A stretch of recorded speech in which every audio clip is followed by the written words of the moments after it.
no podrá matar un sueño. No hay gobierno que podrá borrar el deseo de ser libre.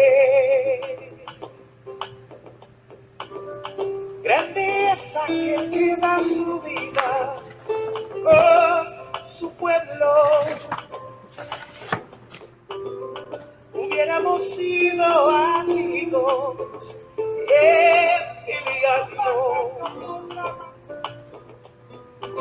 en mi vida quisiera ser como tú, Zapata,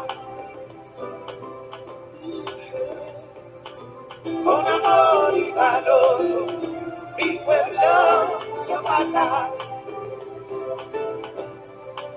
Emiliano Zapata.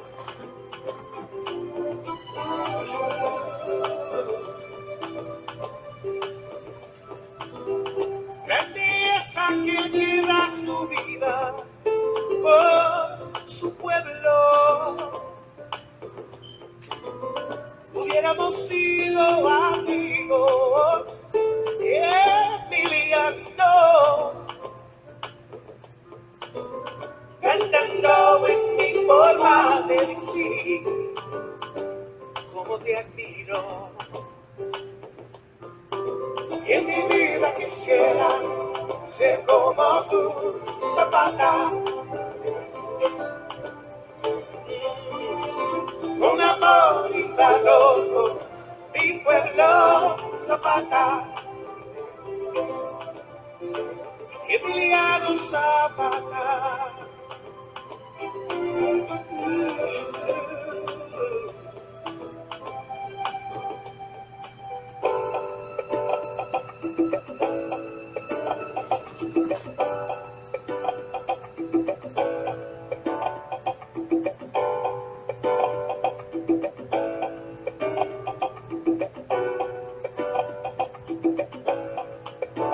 Zapata, Zapata, Zapata, Zapata, Zapata.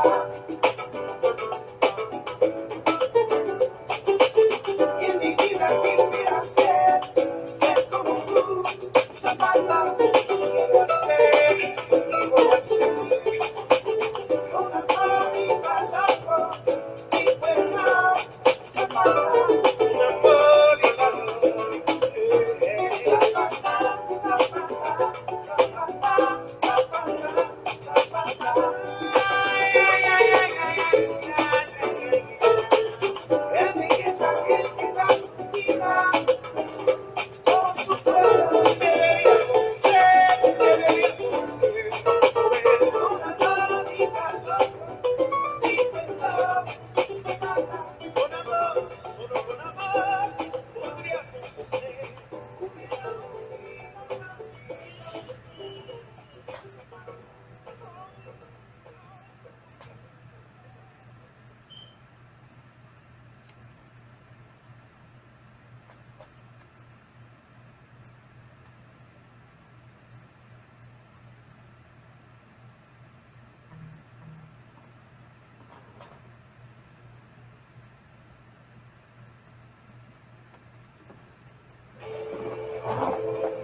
Welcome to Karatbars International. In 2011, Dr. Harold Constantine Zeitz laid the foundation for his company, Karatbars International. The mission was for every human being on the planet to be able to own physical gold. What was once one man's vision is now a worldwide empire of companies that generates an annual turnover of more than 100 million euros. You can see this room is filled with people, excitement, but most of all with love. And that's the love of our CEO and founder, Mr. Harold Zeitz, who has blessed not only a community, but a country. And I remember one of the first events I went to, there was 50 people, and that was our freedom celebration. And today we have an event with nearly 4,000 people. So Karatbars is a great company. Thank you, Mr. Harold Zeitz. And thank you, South Africa, for an amazing experience. We're about to make probably one of the highest steps in the telecommunications the blockchain industry ever made. Today, I've shaped my destiny. Today, I take control of my future. It took a person with godly attributes to be a steward of what has changed people's lives all over the world. He needed one man to start that ball to roll, to create that avalanche of wealth around the world. And that one man, I submit to you, that one man is Harold Sykes. I started in 2011 with this company. In 2011, we sell gold 1 gram, 2.5, and 5 grams. And my idea, I think about how I can make a payment system with this. Okay, if you have small units in gold, it's happened that the people accept the gold. It has happened. Gold is gold. The paper money is nothing since 1971. And this is why, as I begin, I think we can create a payment system. A payment system with gold behind. And then I create a cash gold. Everybody knows cash gold here? Cash gold is the And creating innovative solutions is what Karatbars International is all about. Our Karatbars universe gives you all the tools needed to build wealth by saving, trading, and managing your funds. Karatbit, our cryptocurrency exchange, offers you a platform to acquire and trade your cryptocurrencies for cash gold, cash, and other cryptocurrencies. KaratPay, our payment system with gold, gives you the opportunity to do business online and pay products or services with the trust of gold backing you. The KCB coin is our digital currency used for all transactions within the KB universe. KaratBit, KaratPay, and the KCB will generate revenue with every transaction, and the profit goes into backing the KBC and the development of our ecosystem. We also have other amazing innovations like the world's first cash gold exchange machine, the CEM, which allows holders of our cryptocurrency to exchange our coins in real time for physical gold. No other cryptocurrency in the world can do that. That's not all. We also introduced the world's first voice-over blockchain smartphone, the K1 Impulse. It is based on a completely new technology which fully encrypts all your information like text, voice, financial transactions, video, and documents, with all data being encrypted on the Data IPFS platform. Everything you transmit will be encrypted and visible only to you and the receiving user you choose. We have expanded that same technology to the world's first blockchain-based laptop computer, the WIM. Through our breakthrough technologies and innovations, we have mobilized your wealth-building system. Your physical and crypto assets and communications are secure, private, and user-friendly so that everyone, everywhere, can experience a lifestyle of freedom and success. Karatbars has made available a simple wealth-building system for everyone on the planet who is 18 years of age and over, with 4 optional ways to participate. Option 1, save gold. Saving is the first principle of building and maintaining wealth. Most people don't have $1,000 in savings. That's because they don't pay themselves first, and our dollar's buying power is being destroyed due to inflation. It is impossible to outrun an exponential inflation with our declining linear incomes. So this is why we save gold. Since 1932, gold has outperformed currencies by more than 6,200%. $100,000 worth of gold acquired in 1932 is now worth over $6 million.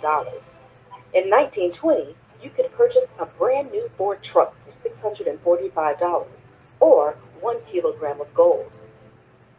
Today, it costs 40,000 of those same dollars, but it still only takes that same 1 kilogram of gold with change left over. We don't have to prove to you that the buying power of your dollars are going down. Just go to the grocery store. $20 won't buy what it used to. Today, you could put $20 worth of groceries in a little basket over your arm. So if you do nothing else but save gold instead of paper, You will build wealth. $100,000 saved in gold in 1971 is today worth over $4 million. Option 2, save and earn. As an independent affiliate, when you save gold for yourself and share with others how to do the same, you position yourself to be compensated through our Unilevel System compensation plan. Now, you can earn a monthly bonus of up to 6% of the gold savings volume within your organization. Option 3, maximize your earning potential. You may choose from a selection of physical or digital packages which position you to generate cash flow monthly and weekly through our dual system compensation plan. These packages are income producing assets and position you to generate multiple streams of income. Here are just a few. Whether you choose bronze, silver, gold, or VIP, you will earn a 10% direct commission on personally sponsored affiliates who also choose a package. You'll earn a 3% direct commission on your second generation and 2% on your third. Then there's the dual team. Anytime anyone within your organization acquires gold, business packages, electronics, or cryptocurrency products, there is a unit value attached to it. Each time you accumulate 50 units on one team and 25 units on the other, you receive dual team payouts which continue to infinity. The payout is as much as €80 based on your package, and you can earn up to 180,000 payouts per week. You may also participate in our dual team matching bonuses. As people within your organization generate dual team payouts, you could earn up to 7 generations of matching bonuses per week. And Karatbars doesn't stop there. We also provide long-term team building incentives with awards like Rolex watches, Mercedes-Benz cars, even a luxury villa built for you anywhere in the world, debt-free.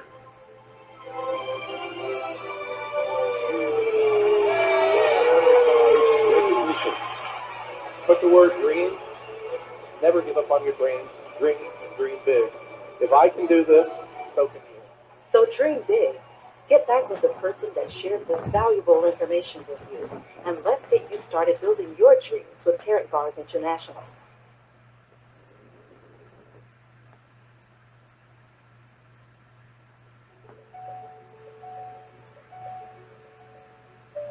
This city has always fascinated me, the city of Frankfurt. Known to be a city of trade and economic growth. As a kid, I was amazed by handing over pieces of paper for ice cream, toys, and candy.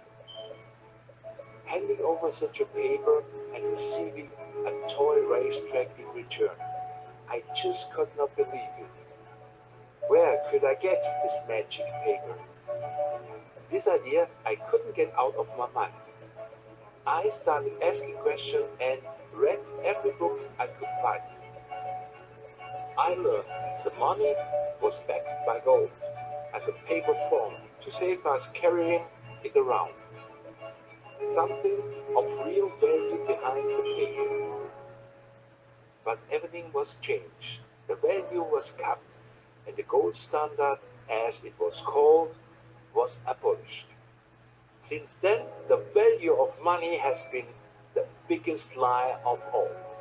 The dollar bill is not just a paper subject to inflation and devaluation. This must stop. The solution, returning to a piece of gold that you can actually hold, and it holds value or even better cash flow, paper pressed and refined with real gold. The masterpiece solution, a forgery-proof, totally digital cryptocurrency. Here I am in the city of money. I'm not as a banker or a gold digger. The Frankfurt Book Fair has invited me to read from my books that will help the world believe in gold again. Think big will help show people how to be successful. I am very proud to be here.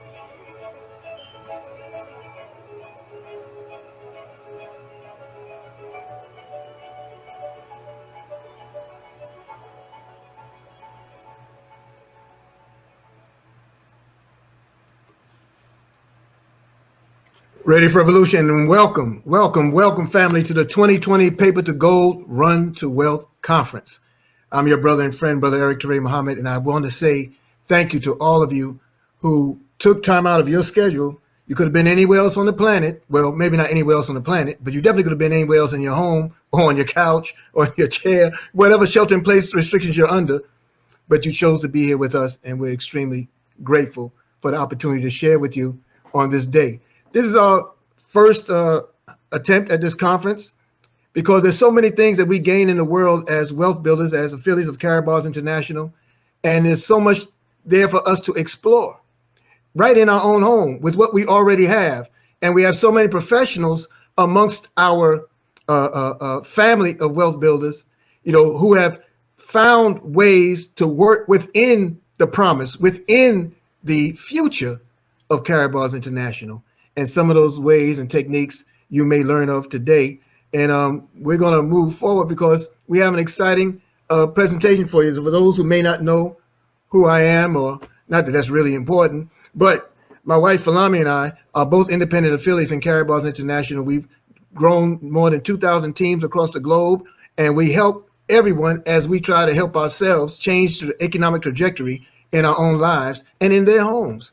I'm a son of a freedom fighter. I'm a child of movement. Stokely Carmichael, many of you know him as Kwame Ture as well. He is my father, and I appreciate the lineage, and I appreciate the support of all that you value of his contributions in the world, and they're more pronounced today than they were when he walked amongst us, such as many leaders. But today you have an opportunity to be that leader within. You can be that leader. You can be that one who takes charge and creates a new reality for so many people. I'm a child of movement, but I'm also a child of tremendous mentorship. And you see all those mentors, those greats around there, not just my beautiful wife who I'm holding on to and my father next to me, but you also see underneath the Honorable Minister Louis Farrakhan. I'm a member of the Nation of Islam. I'm a contributor to the Final Call newspaper and a contributor to the Kafani Radio International Network. Brother Khalito Muhammad is somewhere on here from Strong Island by way of Tampa, Florida, New York, all that. At any rate, and I lean heavily on the mentorship of wealth building. I wanted to know what it is to be wealthy, so I studied wealth.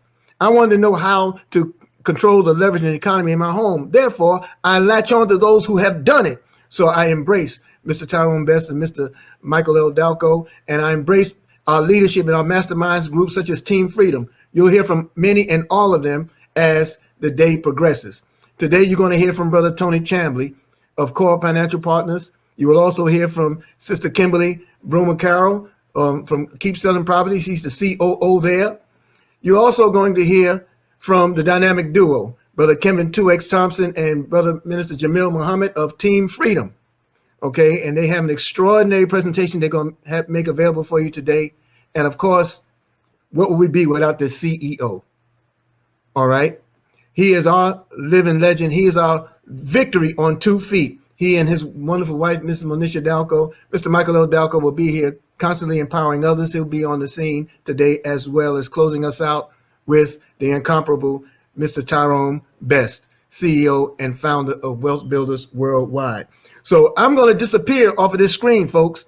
I'm going to give you the next presenter, and I'm going to work behind the scenes to organize some of the chats. We have a reception room per se, where in limited Q&A, if time permits them, they can also step away and talk to some of you in a separate chat room. Okay, so we're working on getting those hashed out for you. But right now, I want to bring to you, without any further delay, our brother and friend, Mr. Tony Chambly of Core Financial Partners. Brother Tony, are you there?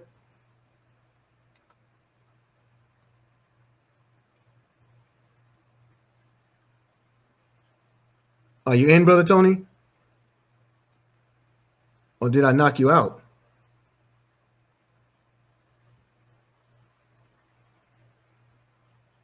I think I might have knocked him out of place. Y'all bear with me.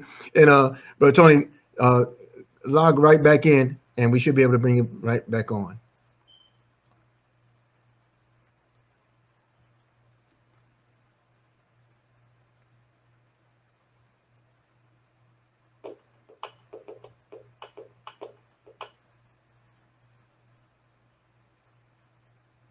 There he goes. There he goes. Hey, dear brother, how we doing? Okay. Can anyone hear him? Are you muted?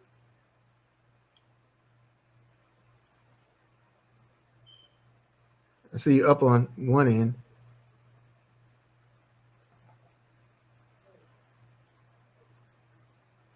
Do you have any mic indicators on your side, Brother Tony?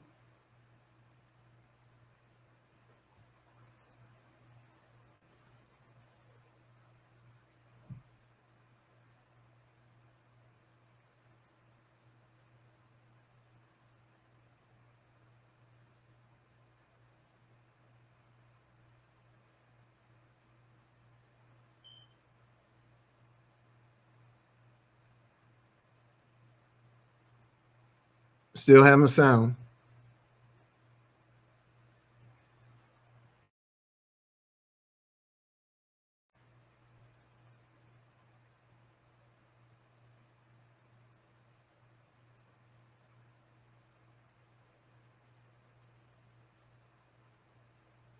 Can't hear anything.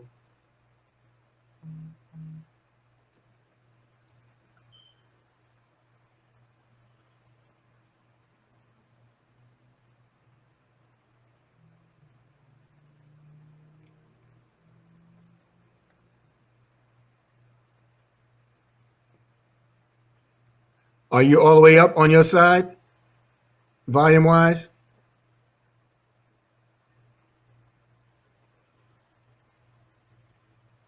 Wow.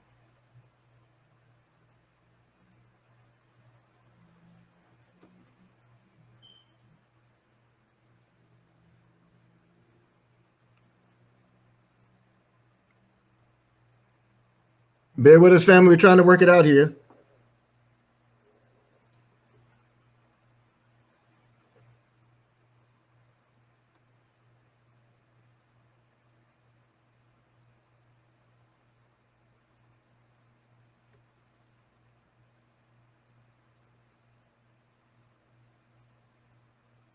Did you integrate your mics, Brother Tony?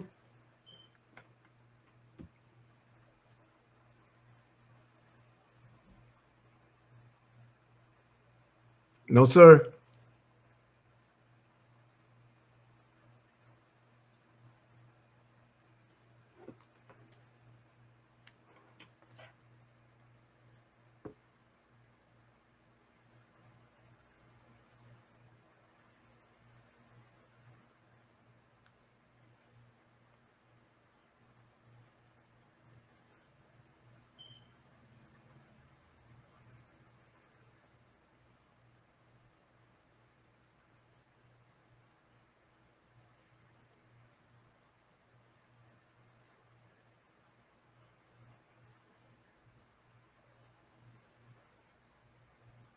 Wow.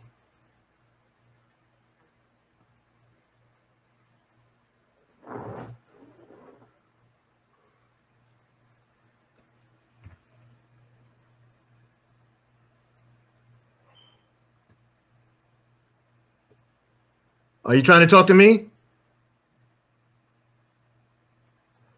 I'm not getting the call.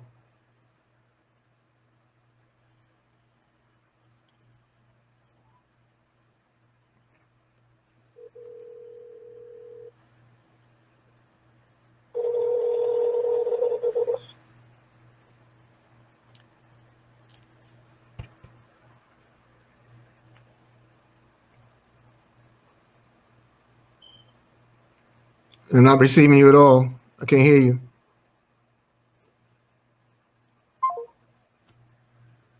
Family, we're going to go into a quick delay. We're going to try to revamp this. Please stand by.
no podrá matar un sueño. No hay gobierno que podrá borrar el deseo de ser libre. Grande es aquel que da su vida por su pueblo. Hubiéramos sido amigos no. En mi vida quisiera ser como tú, Zapata. Con amor y calor, mi pueblo, Zapata. Y Emiliano Zapata.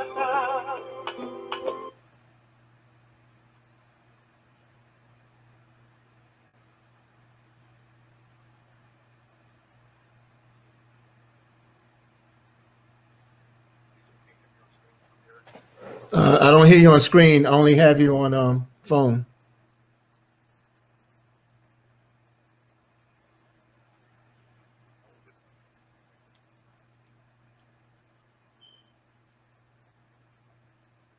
I don't hear you on screen at all.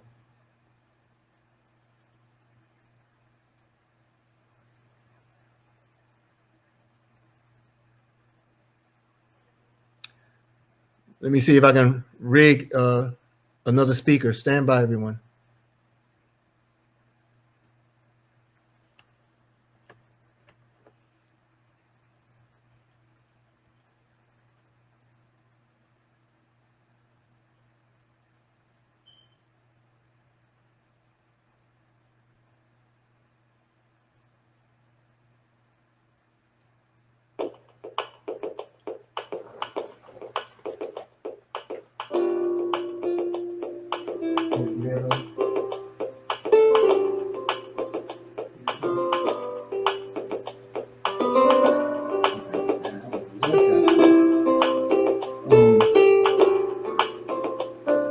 I can hook the phone to the speaker.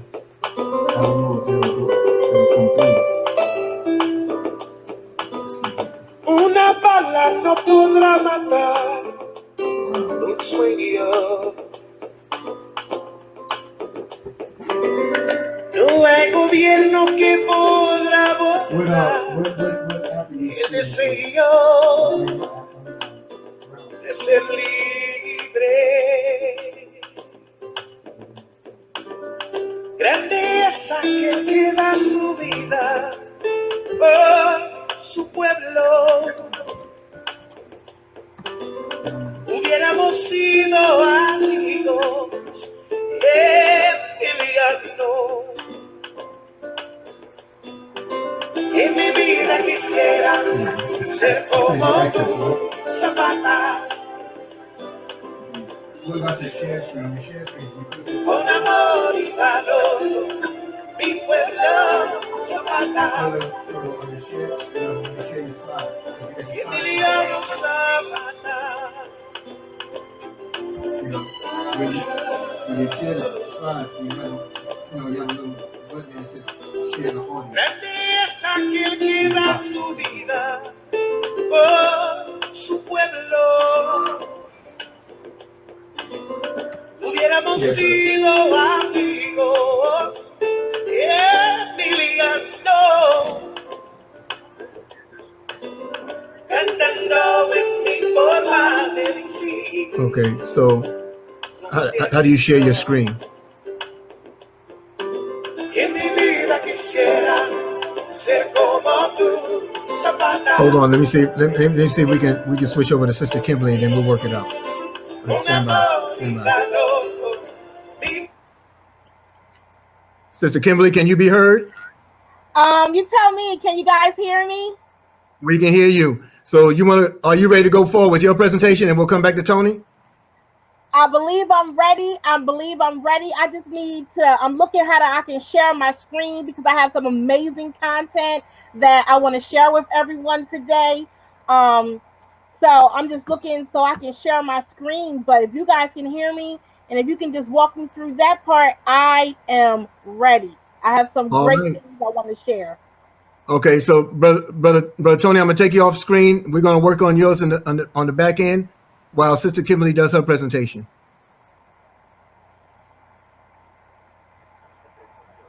All right. Okay, Good so I'm afternoon. gonna release my screen, and then what you should be able to do now, you see the little icon there, like the monitor on your screen. I do see it at the bottom. It's X out. Right. Click on So that. Click on that, okay, and it should give you the ability to share. okay.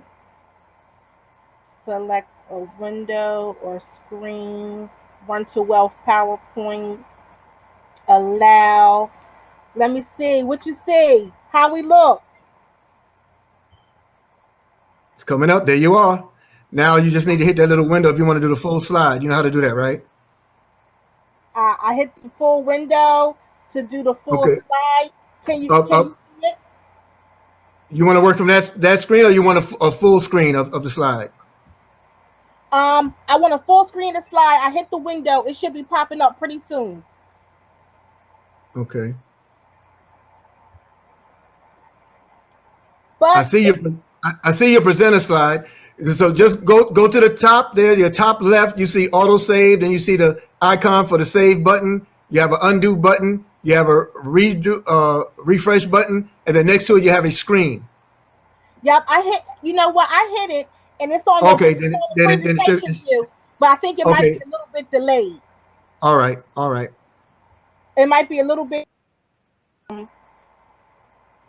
So while I'm hoping everything catches up, I'm just going to go ahead and talk a little bit. It doesn't look like it's caught up because I have two different screens and monitors, but I'm gonna keep rolling because that's Okay. what I do. Ladies and gentlemen, I want to introduce to you Sister Kimberly Broomer Carroll, a beautiful wealth builder out of the lovely state of Delaware, out there in the Delaware Valley with her husband, brother, and friend, Brother Gary Carroll, the fellow wealth builder, partner in gold. So, Sister Kimberly, take it away. Thank you. I am so I feel honored and blessed to be here today and this afternoon. And these little technology problems, I just keep on rolling with the punches, and keep on going. I can't even get caught up in that. And I just want to say to everyone that I am super excited to be here today, not just to be among some amazing wealth builders, but just to be here because the truth of the matter is this. And Brother Eric Teray, I hope it's okay if I keep it real, because you know me and I keep it real. That's how we do it in the First State. We just keep it real. And one of the things that is true, and Muhammad Ali told us best. He said, it's the punches that you don't see that'll take you out. It's the punches that you don't see that will take you out. And at the top of this year, like so many other folks, I made so many amazing like choices, and I made so many goals for myself. And one of them was to be the healthiest and wealthiest I've ever been in my whole life. And I said, yeah, I'm doing it. And just a couple weeks ago, my husband, Gary, started to have an itchy throat, and it looked like he wasn't feeling well. So I said to him, I said, babe, won't you just get tested for COVID so we can rule that out? Well, to our surprise, his test for COVID came back positive. Shortly after that, so did mine. So now, this year that I was supposed to be the healthiest and wealthiest I have ever been, I had COVID. It's the punches that you don't see that'll take you out. So today, I come before you from my home in Newcastle, Delaware, and I'm 4 days away from being completely COVID-free. So I wanted to share that with you because it's important to know that. So one of the things from COVID, I'm pretty much all the way healed. But one thing I still have is this brain fog. So sometimes I may forget words, or I can't formulate my sentences the way that I would like to. So I want y'all to charge it to the COVID and charge it to the game and not to my heart. So I wanted to tell you that. But I want to tell you something else. See, going through that whole experience, what happened was it was painful, it was hard, it was scary, but I fought my way through it. And now in 4 days, I'm going to have what's called antibodies. And see, what those antibodies do is they protect you from ever going through those experiences again. See, some of us in our life, and some of you guys that are on this call today, you have some life antibodies. There's some things that happen to you in your life that it has built you up to get you here. So today, I'm just talking to the people who done been through some stuff. So now they got some antibodies that they're working with, some life antibodies, some antibodies from heartbreak, some antibodies from being in a bad financial situation, some antibodies from not knowing what career choices you will make. What I'm telling you is that those antibodies are here for us. We done been through the fire and the hard stuff, right? So that's who I'm talking to tonight. So who is Kim? And I hope you guys can all see my screen okay. But who is Kim? Kim is me. I'm just a young girl from Wilmington, Delaware. I grew up on the north side. I say I'm of the hood and from the hood, and I like to eat crab sticks with salt, pepper, and ketchup and French fries. That was my thing growing up. And over time, I went to the U.S. military. I did 6 years with the military police, sharpshooter, M16 rifle, M16A1, M16A2, 9mm. And from that, I started my mortgage career. After I left the military, I went into mortgages. And after I went into mortgages, that evolved into my real estate that I'm going to talk to you about. But the truth of the matter is, when I take it back to the core, I always was different. Have you ever just felt different? Like you didn't quite fit in with everybody else? That was me. While all my girls and all my people and everybody around me, they wanted to date football players, I wanted to know, how can I own the team? I was just different. I never fit in because as I've grown, I said, okay, I'm supposed to stand out. I grew up, I had antibodies. I had antibodies about being different. I had antibodies that built me up to being in a place where I can stand out and stand strong. I'm talking to the people who had to go through some stuff to get here. That's what I'm talking to today. So I hope you all can see my screen. I actually went to another screen, and on my dual system, it doesn't show that it's switched, but on my system it does. So I'm gonna keep talking, and I hope everything catches up. See, one thing that I want to talk about is why real estate. Why real estate? See, I got to this place in real estate by accident. This place in real estate, or it was actually divine because all things work together, right? But I actually was fired, got the boot from my mortgage job. Fired. But guess what? I ain't like it there anyway. I would pull up in the parking lot every day and I felt like DMX. Y'all know what I'm talking about. You pull up somewhere and you be like, I'm about to lose my mind up in here, up in here. So the firing worked for me. And I said, well, I know a little bit about real estate, aside from just mortgages. Let me go ahead and let me just see what I can do with flipping these properties. Let me see how that works out. See, sometimes your back is against the wall and you get into a place where you have two roads. You ever just had to make a choice? Something happened that you just had to make a choice. My grandpa used to say, put up or shut up. See, I was at a put up or shut up moment in my life. So I took the road less traveled by. I could have qualified and got another job or even went back to the military at that point. I could have did a whole lot of things. But see, I took the road less traveled by, and that made all the difference. I don't know if I'll be able to see you until they're finished. Me, yes, brother Aaron Teray, you talking to me? Go ahead, sister. Oh, okay, I'm sorry. Okay, so this is what I'm so today I know I'm before my friends and wealth builders. I'm before some folks that are saving in gold. And I want to say to you, why should real estate matter to you? The same reason gold does. There's no more of it. The land that's here is just here. The gold that's here that is just here. So I'm talking to you today about getting your piece of the land pie. See, we already know the importance of gold, and we got so many people on this call that can help you. So why should real estate matter to you? And where do you start? Where do I start, Kim?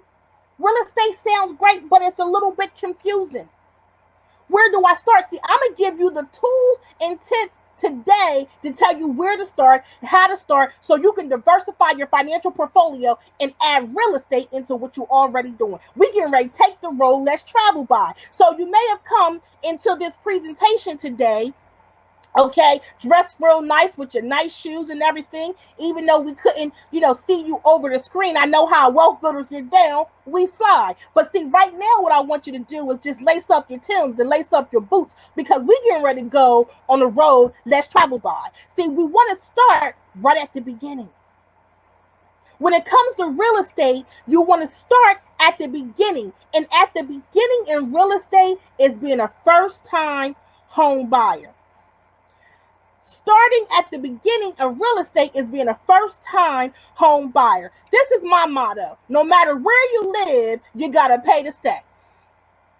No matter where you live, you have to pay to stay. So since you have to pay to stay, you should be paying you instead of your landlord. Now, I'm going to be honest with you. I own a lot of rental properties, and I'm a landlord. And for the people who pay to stay, they pay me. I feel real good about it.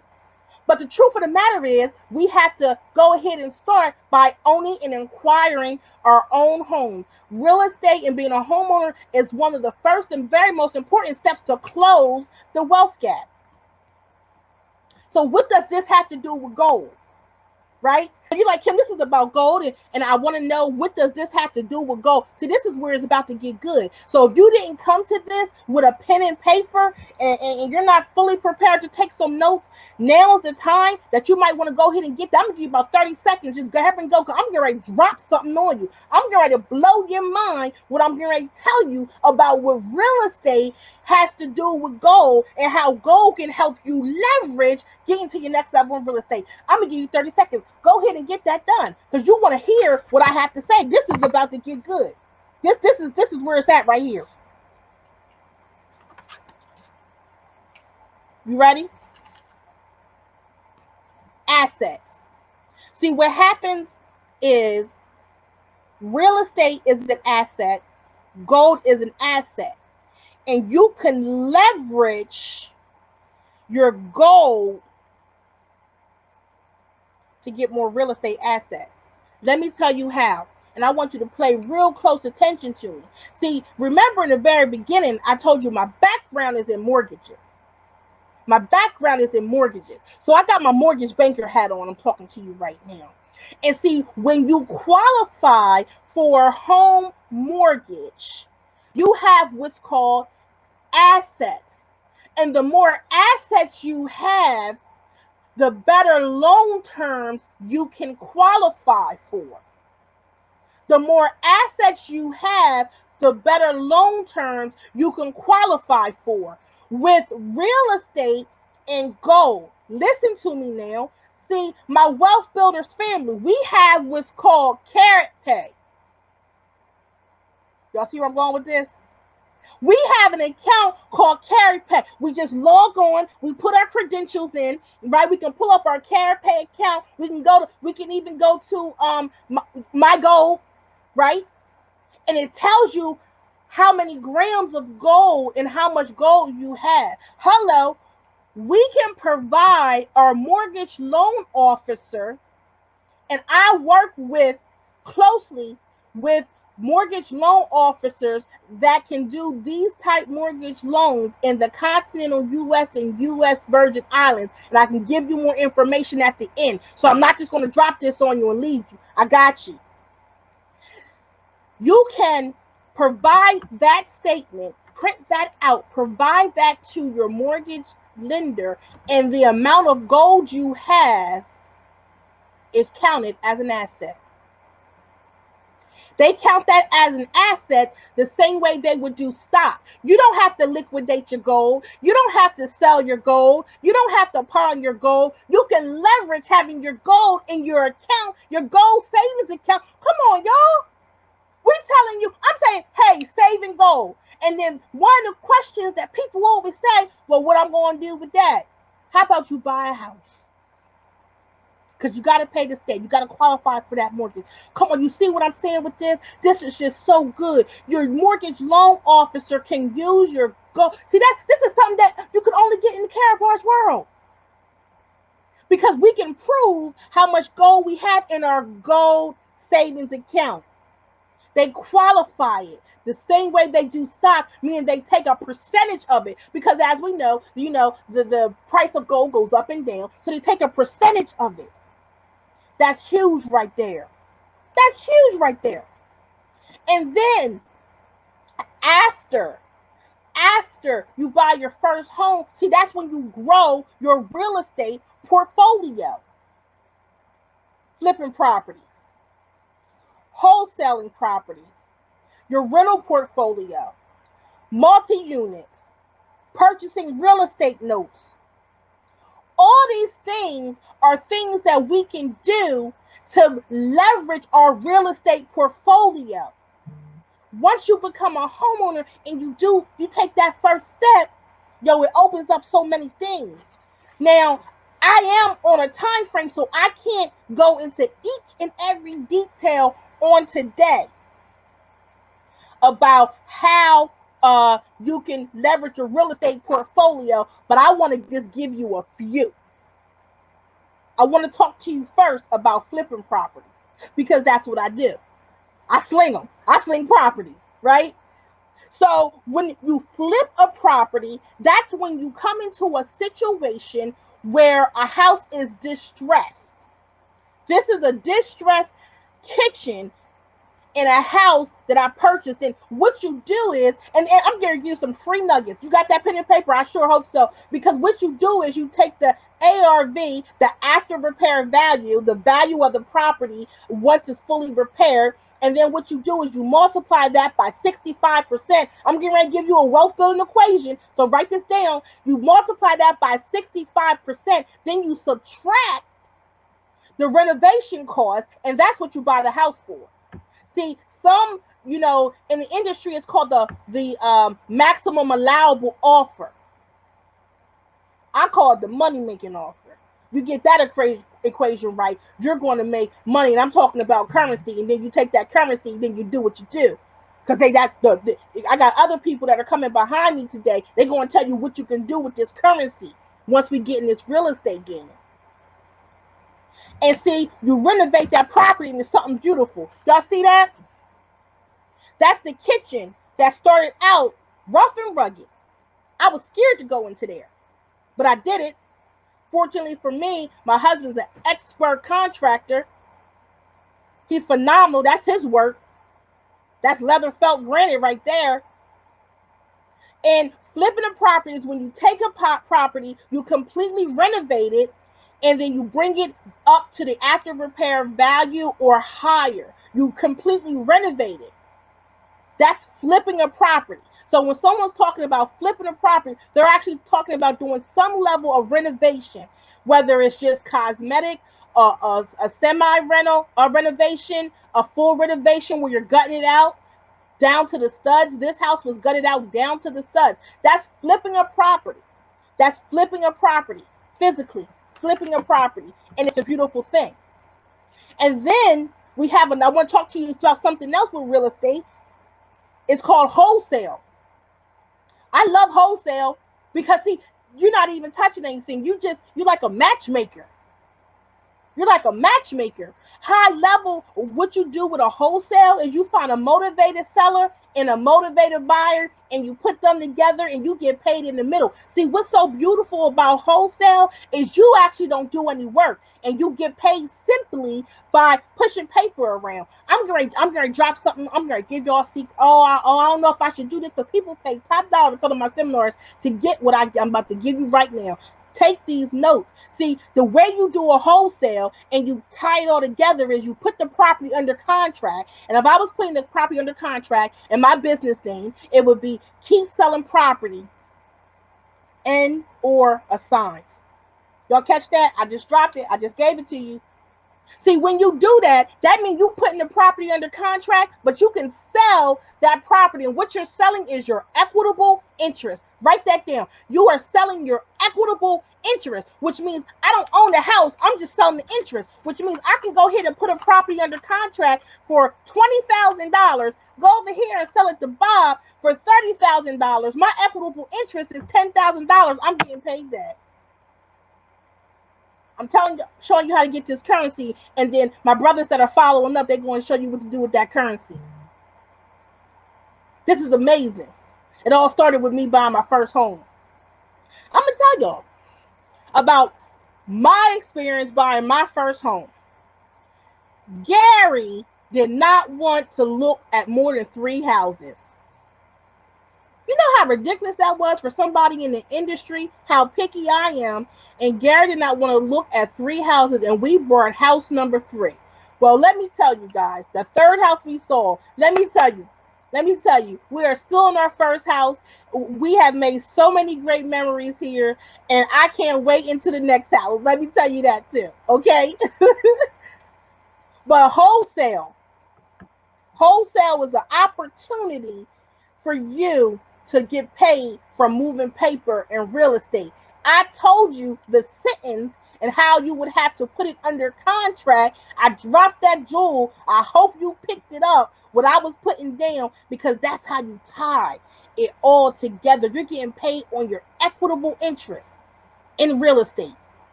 Oh, I love it. I love it. I just want to talk to you about one more part about real estate. Be the bank. We hear that so much.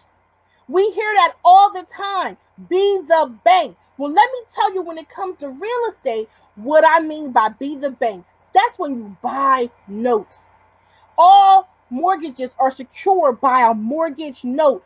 And, you know, according to how everything was supposed to lay out today, my good brother Tony Chamblee was going to tell you some information. And once you hear what Tony has to say, you're going to use the tool that he's going to drop on you about being the bank, and you're going to buy mortgage notes with it. So I don't even want to go out of order, because Tony's going to give you some great information. But when you buy the note, that means you are the bank. See, right now, most of our mortgage notes are, you know, maybe with a bank, one of the big 5s, Wells Fargo, Bank of America, JP Morgan Chase. And then some people have private mortgage notes, because these banks and other other places, I'm sorry guys, you know, I get the brain fog, so I can't get the word right that I'm trying to say, but other entities, they sell the mortgage notes. They even sell it to private groups and private investors, which means someone will be making their monthly mortgage payment to you.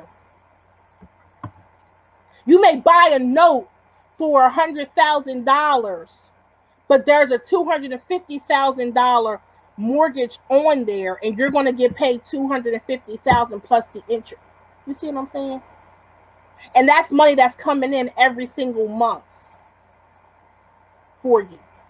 There's so many different ways to get involved in real estate. We talked about them. We talked about being a first-time home buyer. We talked about once you're a first-time and you've used your My Gold account that you have with Karatbars to help you qualify. We talked about flipping properties. We talked about wholesaling, buying mortgage notes. There's so many ways to get involved with real estate. You just got to get in position. See, right now, since you're on this presentation with me and all the great guys that are coming after me, we're helping you get in position. But see, here's the key about being in position. And my dad said it best. My dad, he passed away in 2020. 14, and I miss him, and I feel like he is like the best dad in the whole wide world. He was the best dad in the whole wide world. And one of my fondest memories of me and my dad was watching the Lakers games back in the day when Magic was playing. And I don't know if there's any Laker fans out here, but if it is, you know what I'm talking about.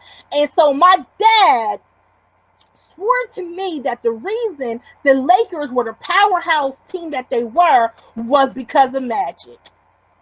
And here's the truth of the matter. I grew up where you didn't really talk back or disagree with your parents, but internally I didn't agree with my dad. See, because my dad said it was because of Magic's no-look pass. He literally would pass the ball and not look, so he'd throw everybody off because he's passing the ball and not looking, right? But I don't think it was Magic's no-look pass that did it. See, I think it was Magic's teammates being in position to get the rock, take it to the hole, and make the score that made all the difference. See, it's about being in position. If he didn't have the people in position, what would have happened was he would look like a fool who's not looking and just throwing the ball away. See, right now you're in a position and I gave you the rock. What you gonna do with it? The people who are coming after me, they're gonna give you the rock. You're in position. What you gonna do with it? So it's so important that you don't just hear this information, but you put it in play. You're gonna lay it up. You're gonna shoot a three. You're going to pass it. Just don't fumble or walk. See, this is an amazing opportunity with an amazing group of people. And I'm so glad to be before you. I'm honored to be on this panel of awesome people who I look up to. So for me to even be here, it's just a phenomenal thing. And, you know, even with having COVID right now, I'm giving you everything I possibly can. I'm hoping that you're picking up what I'm putting down because I'm giving you the rock. So it's so many different ways that you can leverage real estate as being a part of your financial portfolio.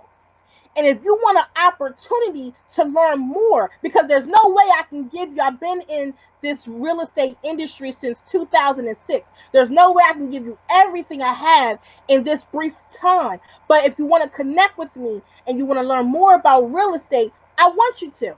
I want you to connect with me. I want you to ask me questions and learn more about real estate and leverage this as part of your financial portfolio. Because we just don't want a slice of the pie. We want all that we are deserved and all that we should have. And I just want to thank Brother Eric Teray for thinking enough of me and what I know and real estate. And I just love real estate. I eat it for breakfast.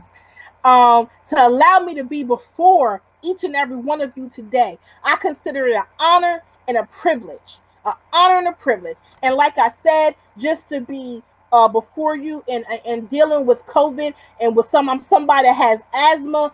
So, you know, I really was afraid initially when I got the diagnosis. But after the fear, I realized, and I always tell my kids this, I'm going to tell you too, everything you want is on the other side of fear. Everything you want is on the other side of fear. So whatever you're fearful of, just do it. And I was very fearful about getting COVID because I had asthma. But the day after my diagnosis, I woke up and I made a non-negotiable decision to beat it. I made a non-negotiable decision. See, when you make a non-negotiable decision, that means I ain't trying to hear what you have to say or want to say because I decided to decide. See, if I can just have a quick, I know I'm going to talk about real estate, and I hope Brother Eric Teray don't get too upset with me, but I just want to have a little grammar moment. I want to talk about some words, right? See, suicide is when someone kills themselves. Homicide is when one person kills another person. Genocide is when a group of people are killed. But when you decide, you killing off any excuse not to do anything you have to do. It's time for us to decide, family. We have to decide that we are going to run towards wealth. We have to decide that we're going to live beyond. We have to decide that we're going to do what we have to do. We have to decide that generational curses will stop with us. We have to decide that we're going to create generational wealth. We have to decide that we're going to do something different, no matter what it takes. My name is Kim Broomer. I am one half of Keep Selling Property, CEO of Keep Selling Property. I love doing what I do, and I love being here with you. And I thank you for giving me your time and your attention. And Brother Eric Teray, I thank you for allowing me to be on this panel of esteemed people. And I hope I did justice. I hope I did a great job. And I'm so excited to be here. And at this time, I can turn it back over to Brother Eric Teray. If there's any questions anyone has for me or of me, please ask me if I have time. If Brother Eric Teray says I still have time, but I can answer any questions that you may have. My name is Kim Broomer. It's time for us to decide. All right. So she has another 10 minutes on the screen, family. Let's see if you have any questions. Put them in the chat, and I'll pull them up, and I'll give them to her summarily. Thank you, Brother Eric Teray. Thank you so much. I'm so excited. Thank you. Thank you. Okay, one question. I want you to elaborate again, Sister Kim, on the usage of your back office to qualify. You know, yes. Does it require you? Does it require you relinquishing or liquidating your gold, your asset? That's a great question. Thank you for asking. No, it does not. So it's just like if you had a 401k statement, or if you had stocks or bonds. What you would do is you would have to print out your statement and provide your statement to your mortgage lender. Okay, and you would provide that with your mortgage lender. And before this is over, in the chat, I'm going to put the information for the mortgage lender that I use in the bank that I work with to help people get qualified with gold. I will put that in the chat before today is over. And what you do is you provide your statement. And what they do is they take 60% of your statement value. So let's say you're in your MyGold account. You know how you can log on to Karatbars. You can go to MyGold. This is for Karatbars affiliates. If you don't have a Karatbars Gold Savings account, give back to the person who invited you, and they can help you get one. It'll be really easy. So you go into your MyGold account, and it shows how much grams of gold you have in the value. Okay, and on that screen, that's what you will print out. Provide that to your lender. And then they will take a percentage of that and count it towards your assets. You don't have to liquidate it. Just like when you prove that you have a 401k, you don't have to liquidate your whole 401k. Or if you have a thrift savings plan, a Roth IRA, whatever it is, it's counted just like any other savings account. That's a beautiful thing. The more assets you have and savings you have when you purchase a home, the more it helps you qualify for better loan terms. I hope that helps. Did I help answer that question? I believe so. I don't see any other questions. That looks like that was the only one. We thank you, Queen. Stick around. It may get greater later. That's right. That's right. Thank you so much for having me. Thank you. Brother Tony, are you there? You want to try it again?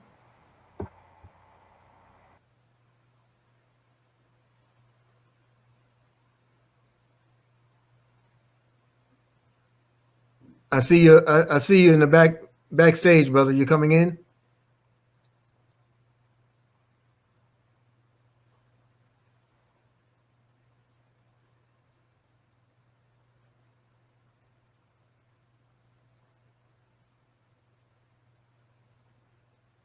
Brother Tony. I don't know if I pulled you up or took you out again. Okay, I see you. Okay, let's do this. Oh, I hear something. Oh, give me 1 second. Okay, we can hear you. We can hear you. Share it. Location window right here.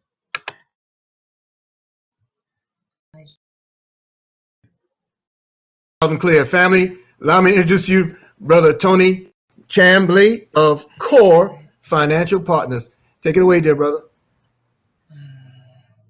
Let's see. Open. Sharing a window. As we Yes, sir. We can hear you loud and clear. Sure. Can you hear me? We can hear you loud and clear. Okay. Can you Okay. yeah, let me see. 1 second. Let me come out of this. Minimize. We can hear you. Okay. Can you hear me?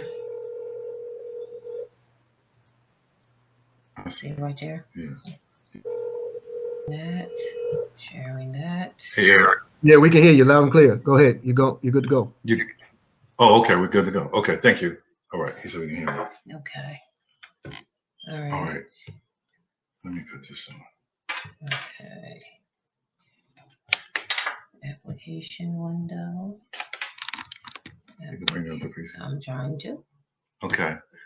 Eric, give me a thumbs up one more time. You can still hear me, right? Okay. Right here. All right. Well, What? at this point, good afternoon to everyone. And I apologize for this technical difficulties that we have experienced. And going now, though, and I'm excited that we was able to resolve this.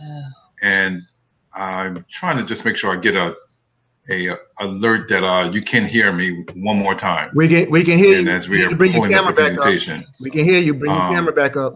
So anyway, my name is Tony Chambly. I reside out of Delaware, and what a fantastic job that Kim Broomer, who's my sister here in Delaware, did just a few minutes ago on real estate. And her and her company and partners are very well known in this region about doing what they do with real estate, and before it was mortgages. And it's exciting to have people like that, and it is what you do. Is any way anyone can give me a alert? You can hear me? No, can they see this? Or you can see my presentation where it says core. Okay, there's no way to tell. Okay, well, getting back to what I was sharing, I pray that everybody can hear me and see me as well. We are with I'm at Core Financial Partners, and my wife and I started Core Financial Partners about 6-7 years ago, in 2014 to be exact. Okay, can you answer front of me? And I let me just get this sound check real quick. It's offline. I'm saying that it's right. Can you hear me? But on our side, it's saying that it's showing, which is weird. There it is. There, share. Okay. Can you see anything now? The share. Okay. Let me know. Tell me if it's moving. Tell me if it's moving. Is it moving? Can you hear me? You can't see him. They can hear you, but they can't see you. I don't know why. Can they see the presentation? They can see the presentation. And that's open, right? Yeah, this is open. Okay. Wow. What do you want me to do? Okay, thank you. Okay. Okay. All right. I apologize. My understanding, you can't see me, but you can hear me. So we'll get through this the best way we can. Once again, my name is Tony Chambly. I reside out in Delaware. I am fortunate enough to have started a financial service firm as a co-founder with my wife, Latoya Chambly. And Core Financial Partners derived from financial ignorance. We were one of most people that was receiving financial indoctrination versus financial education. And through that, I realized that the reason why we was behind the 8 ball was because of condition and tradition. And so we started in 2007 and going out and really learning about money and how money works, and learning, the industry of economics from the Austrian economic standpoint, along with all the others, Keynesian economics and Chicago economics.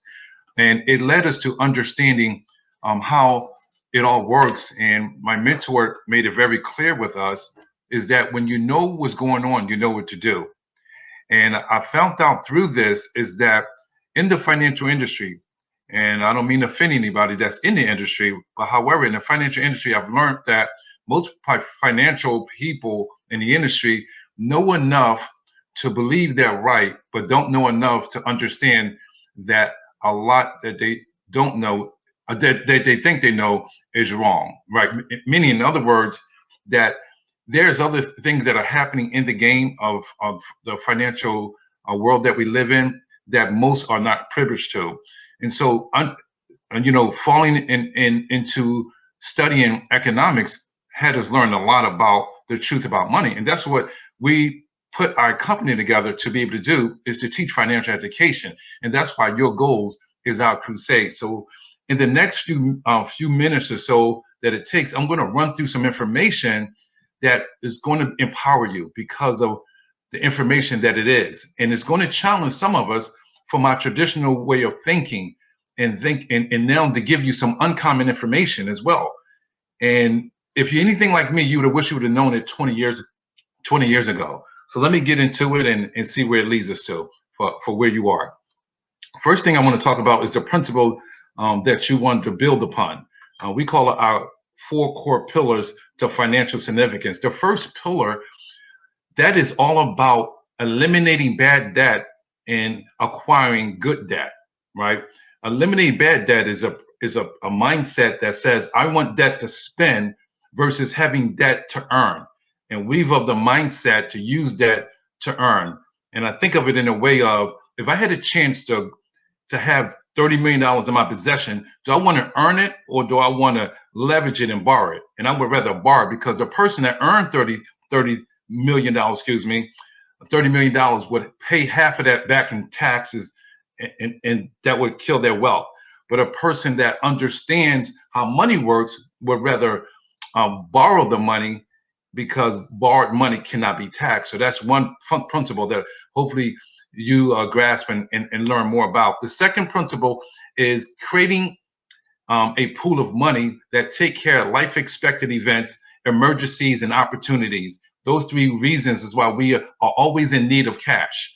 The third pillar, is going to be all about learning how to position yourself to have assets to take care of your lifestyle without you having to go to work for any longer. A lot of us are being taught how to retire. We get that indoctrination and retire in our 60s and then spend down the sinking fund that we built up. And that's, once again, it's tradition and it doesn't work any longer. So what we have the mindset is to build up assets that you can spend that can last past your life expectancy and be still left behind as a legacy. And that's what we do here at CORE. And then last but not least is to take and leave a legacy of wealth and wisdom to those that you care about, right? Not just to leave wealth, but leave wisdom, because wisdom allows you to continue to expand it, along with also pass it down to generations to generations. And that's what we are embracing and teaching at CORE Financial Partners. So let's look at the problem. Where does the indoctrination lead us to is what I want to show you now. First, it leads us right into the trap of the 4 thieves, the 4 financial thieves. And that's the government, that's actually Wall Street, that's the bankers, and that's ourselves as well. Let's talk about the first one, the government. What do they do that cause us to have our money escape from us, beknownst to our knowledge and understanding? They make us perfect taxpayers. How do they do that? Is because the income tax we earned since 1913, when the law was written, we get a portion of our earnings taken away from us.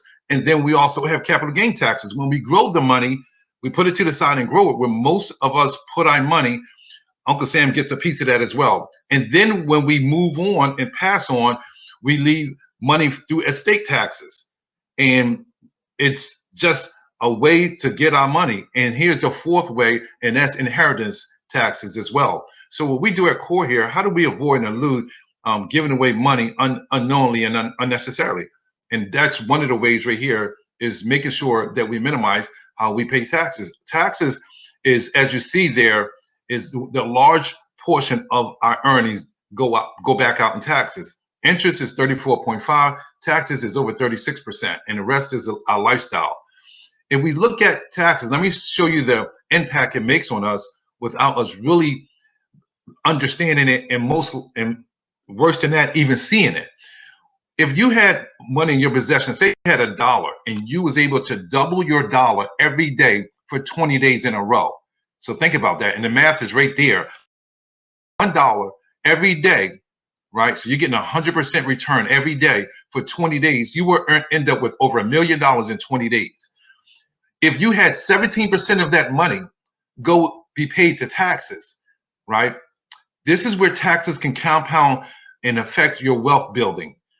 Right here shows you will only end up with $177,000 versus over $1 million from the same dollar you doubled. And that's at 17% in taxes. And then what if you end up in a bracket of 27% that your money's going out in taxes while you're doubling this dollar every day for 20 days? And as you see there, it's now $57,000. That's the impact that we have. However, without understanding what's going on, it affects us, and we keep, chasing down to become that wealth creator. And here at CORE, this is where we come in to be able to resolve this. And this is the education that we provide to make sure everybody becomes more efficient with every dollar that's earned, that's saved, and that's left as a legacy.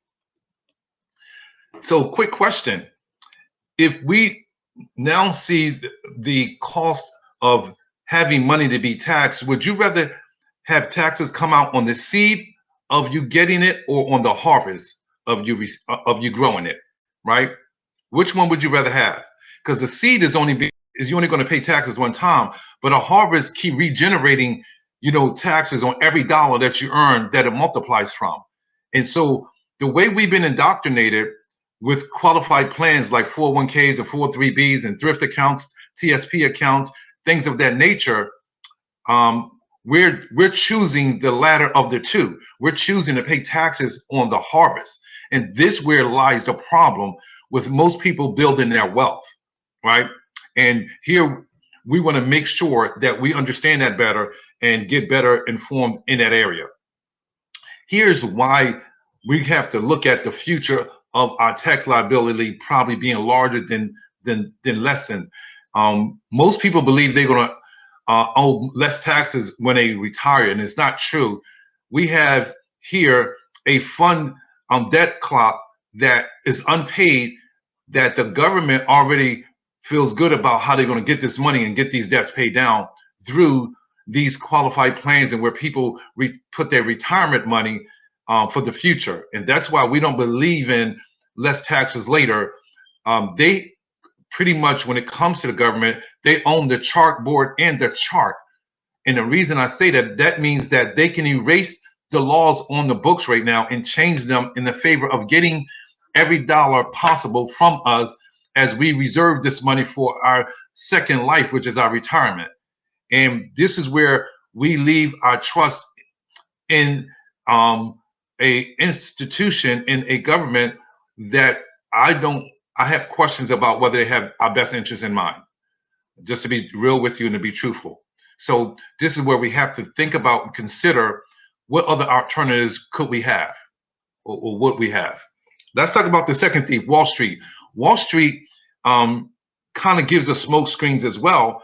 And this is where I believe that, some financial people in the industry, they've been taught a certain way, and they've been getting indoctrination as well. So they pass it on to us. Here, you always hear people talk about the average return on money in some sort of investment account, like a mutual fund.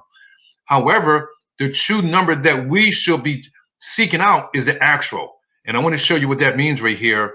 Let me grab this cursor real quick. If you was a person that had $10,000 in your account and you lost, and you gained 100% gain on your 10,000, you would have 20,000. That's the first year. The second year, your 20,000 loses 50%. You would end up 1,000. Then the third year, your 10,000 will grow by 100%, and you will end up with 20,000 again. And then the fourth year, your 20,000 would lose 50%, and you would end back up where you started at 10,000. However, this is what we're being told, and this is important to follow, that after 4 years, they would tell you your average return is 25%. Is that true? No, that is not true. Because if you see here, you went from 100%, you lost 50%. And then the second year, you went from 50% and you gained 100%. And then your 100% lost 50%. If you do the math and divide that by 4, that's 25%. And that's the math they give us. They give you the last 10, 20, 30 years of what the average has been. And we're going off of that decision. But here's where the smoke screens are. That calculation and those numbers are right. However, though, this is what you really want to know. What is my actual? When you look at the actual is actually 0% because you started off year 1 and you finish off in year 4 with the same amount you started, which is 0%, because they ended up where they started. And the average still is 25%, but you still have an actual of 0. And this is where lies the problem, is that we're getting that type of information and we're basing our decision of where we place our money based off the average of the past years. And that's where I'm finding a lot of people are finding themselves chasing wealth, but wealth is running away from them based off of this information, which is indoctrination, conditions, and traditions that we're receiving. And that's where we're here to tell the truth about money. Then here's another thing that is a smokescreen when it comes to Wall Street that we must know about, is that when you lose money on Wall Street, right? Because many of us that's been on Wall Street are still or still on Wall Street, we got to understand how it works. When you know what's going on, you know what to do. In this scenario, if you had $1,000 in your account, your investment account, and you lost 10%, that means you now have 900,000 because you lost 10%, which is if you had $1,000 and you lost 10%, you have $900 because you lost $100, which is 10%. Now, if you gain your 10% back, most believe they will be back at 1,000. Not true. You will be back at $990. That's what you will be back at. Why is that? Because it would take 11% to get back to 100%. And think about it right here. If you lost 20%, you would need to gain back 25%. If you lost 30%, you would need to gain back 43% just to get back to where you started. And that's the math that we're not being taught. We're not being taught the truth about money, and it's hurting the public at large all across the world. This is what's happening to most people from the indoctrination versus true education. Let's talk about thief number 3, the banker. This is what the bankers doing to steal our money. What the banks are doing is they're having us deposit our money into their accounts. And the average return for a traditional bank account in America, from savings accounts, checking accounts, money market accounts, and CDs, is 0.06% last year. I did this research in January of 2020. I do it every year. And that's what the average return was on the average bank across America last year. Now, are there some accounts that give you more than 0.06%? Absolutely there is. However, though, in saying that, there's some that give you less. So the average is 0.06%. But that's not even where the problem lies. Where the problem lies is that inflation rate last year, which is pretty good in a year's time, 1.88%, but it still blows away the amount of money grew from interest in your account. So what does it mean? It means if you have $10,000 in your savings account or any kind of investment account that we have on the board here, you would only earn $6 on that money and you have lost $188. That means you have a net loss of $182 in your account. And if you had $100,000 sitting in your account, which many of us do, many people do rather, then you would have a net loss of $1,800. What is this saying? This is saying that inflation is really an invisible tax. We're getting taxed and not even seeing it. We only can feel it because we can't even use the dollar like we did 10 years ago because inflation is killing the purchasing power. And everybody is here. Most people here are part of Karatbar. We understand that. That's why we buy gold. That's why we fund and save money with gold. We save, for the future with gold. So here, if this is the case, let's look at the math on that. Let's look at if somebody's growing money, how does it grow? We got to understand the rule of 72, and some of it we revisit it, right? I find there's people that have gotten this kind of information, right?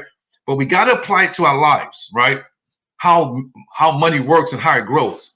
If you have never heard this before, all you would have to do is assume the interest rate where your money is growing at, whatever they're going to get, whatever you're going to receive. So if you're getting 8% on your money, that's what you're assuming, right? All you have to do is divide the interest rate into the number 72, and it will tell you how long it takes your money to double. So in other words, 8 goes into 72 9 times. So your money would double every 9 years. It wouldn't matter how much money you have, right? That doesn't come into play at all, how much money you have. It could be $10 that would double every 9 years. It could be 100, 1,000. It could be $1 million. It would double every 9 years. That's how money works, right? And now, if that's the case, let's look at those 0.06%. Look how long it would take your money to double if you had your money in one of these traditional banks. Money, if it's growing at 0.06%, would take over 1,400 years to double. And there lies the problem. And I'm not speaking to the choir now. I know we understand this in Karatbar. That's why we buy gold, right? So what we want to do is make sure now we're looking at the next step to this, or the next layer to this. The next layer to this, let me go back a little bit. Let me make sure I'm following. Okay. The next layer to this is this. How do we look at the annual percentage rate versus the volume, right? When you're looking at APR versus volume, you now see the truth about money. We're used to just looking at the interest rate. That's what we're accustomed to. That's what we've been indoctrinated to. Well, you look at your interest rate, it's not that bad. You're getting a loan for 8.5, right? You're getting credit card money for 14%, right? And that's what we look at. Let's look at the true value of the amount that we're paying out. When it comes to this car payment is $594 at the interest rate of 8.5%. But out of $594, $175 each of the payments are going to interest, and only principal for $419. That's 30%, right? But we're being told 8.5. If you look at the credit card, 40% is going towards interest. If you look at a house, a mortgage, especially the first 7 years, 83% is going towards the interest. So right now, seeing that, now we really know the truth. We'll look at it different, and we'll value our money different, and how much we're shelling out, and how much the banks are making off of us. And that's when we come in. We show people, how do you take the banking control? How do you take the control back to you and your family to be and control the banking function in your life? Because if you're shelling out that much money, how do I send that money back to my household and my private bank? That's what we show and teach people how to do. So how are you viewed when it comes to these different entities that I just went over? You're viewed from the government. They look at us as a taxpayer. The bankers look at us as borrowers. And then we have Wall Street that look at us as fee payers. Because here our money's on Wall Street and we losing money in capital gain taxes, but I didn't even talk about the fees that we're paying. And so that's why they look at us as fees, right? The question is, how do we look at ourselves, right? How do we look at ourselves? So keep that in mind, right? Now let's talk about the fourth thief, which is ourselves, right? Been there, done that. I want to go through 5 laws that can change your life if we embrace them. The first law is the Parkinson's law. If you never heard of Parkinson's law, you want to look it up. It talks about work expands to the time allowed. A lot of us procrastinate on doing what we need to do to have our wealth be built in an efficient time manner, right? In time span. Here's the second one that means the most to me. Expenses rise to equal income. That means what most do, we rise our income and earnings, but we rise our expenses right up to it. That's why we find most people broke at a higher level. They can go from earning $50,000 a year to $200,000 a year, and they just rise the expenses up to the $200,000, and it's just being broken at a higher level. I've seen people that I work with from a financial standpoint as a financial consultant where they raised their income. You know, I had a couple raise their income from $100,000 to $400,000, and yet they were still in debt over $400,000. It's not bad to be in debt. Are you in debt? You're in debt in bad debt or good debt? Remember, you got to look at debt as a way to earn, not a way to spend, right?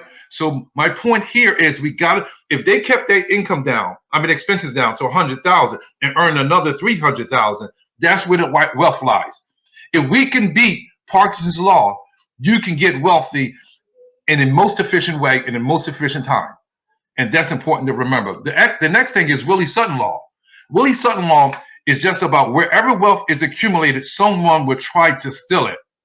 A warning that the government would eventually change the favorable treatment of tax qualified investment vehicles, since that's where all the money is at. See, as I mentioned and showed earlier, the debt clock, the funding that's been taking place without no real money, somebody's going to pay for it. And normally it's the taxpayer. And they look at taxpayers as even investments. And here is where we have to know what's happening so we know better what to do. Here's another good one, the golden rule. He who has the gold makes the rule, right? Gold, Karatbar, meaning those with the gold can make the rules, i.e. take advantage of the favorable investment opportunities that's out there. Meaning stockpile as much gold as you can. When opportunity lies, like Kim Broomer just mentioned, if you have a gold account, it can be leveraged for buying real estate. And remember, you want to look at it as an investor, just not as a residence for you and your family. Okay? So once again, he who has the gold makes the rules. And here's one that I find is disturbing for people that have this syndrome. It's called the rival syndrome. The rival syndrome says this: I know what I know and I don't need to grow. Meaning people stop learning once they think they have arrived. And this is what I found disturbing in the financial service industry. They know enough to believe they're right, and don't know enough to know that they're wrong. That's what I was trying to say earlier, right? That's a lot of people in the financial service industry. You have to keep growing, whether you're in this industry or not, on how money works and what's going on, with the economy. Otherwise, the rules will be changed right under our nose. I remember we have a colleague and now a consultant of ours that had over close to $700,000 in her 401k, and she went to borrow the money, and not knowing the rules and what's going on with 401ks, she needed to have $100,000. But if just in case you don't know, someone doesn't know, the traditional rules of a 401k, no matter how much you have, you can't get more than $50,000 out, right? You can get 50% or up to $50,000. Well, she couldn't get the $100,000. Well, that cost her today, this was about 7-8 years ago, from being a millionaire, because she could have invested to a building in Philadelphia, a Comcast building in Philadelphia, that she lost out on, and that building has been turned around to multi-millions of dollars been made because of that building being built or being sold. And that's what happens with a lot of us. We don't find out until it's too late of the rules. That's why we got to know what's going on in order to know what to do. And that's what we do at our financial service firm, Core Financial Partners Service Firm. What we do is make sure people understand how money works, the rules and things of that nature, and that can help us in moving forward. So if you are in the financial service industry, continue to learn, know what's going on, know the different options out there, know what the banks are doing with their money. Here's the thing that really changed my life when one of my mentors said this. He said, Tony, don't do what the banks don't do what the banks say, do what they do. And over the last 7-8 years, I actually committed my life, most of my life, to learning about what the banks do and teaching it. And that's why we teach people how to become their own banker.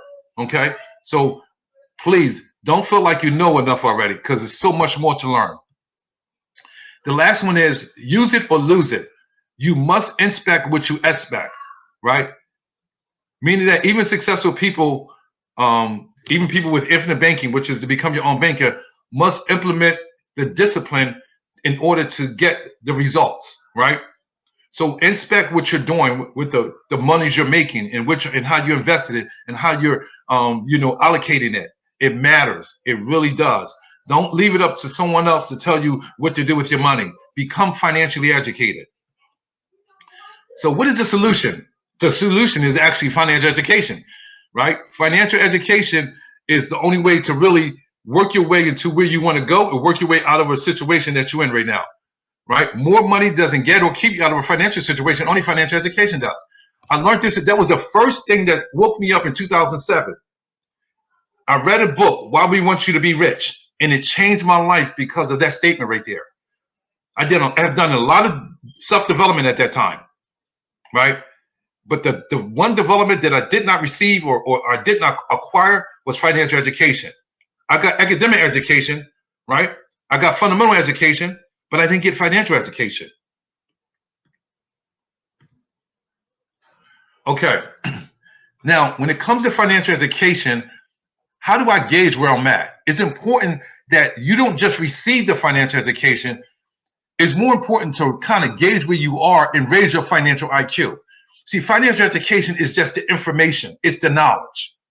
Wisdom is how am I leveraging the knowledge, right? How am I putting the knowledge to work? That's where you gauge where your financial IQ is.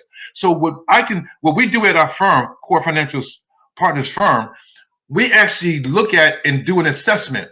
It's almost, I have one assessment that I call a stress test assessment, where I can see where you are financially, right? And doing that, it allows me to know how to get you to where you want to go.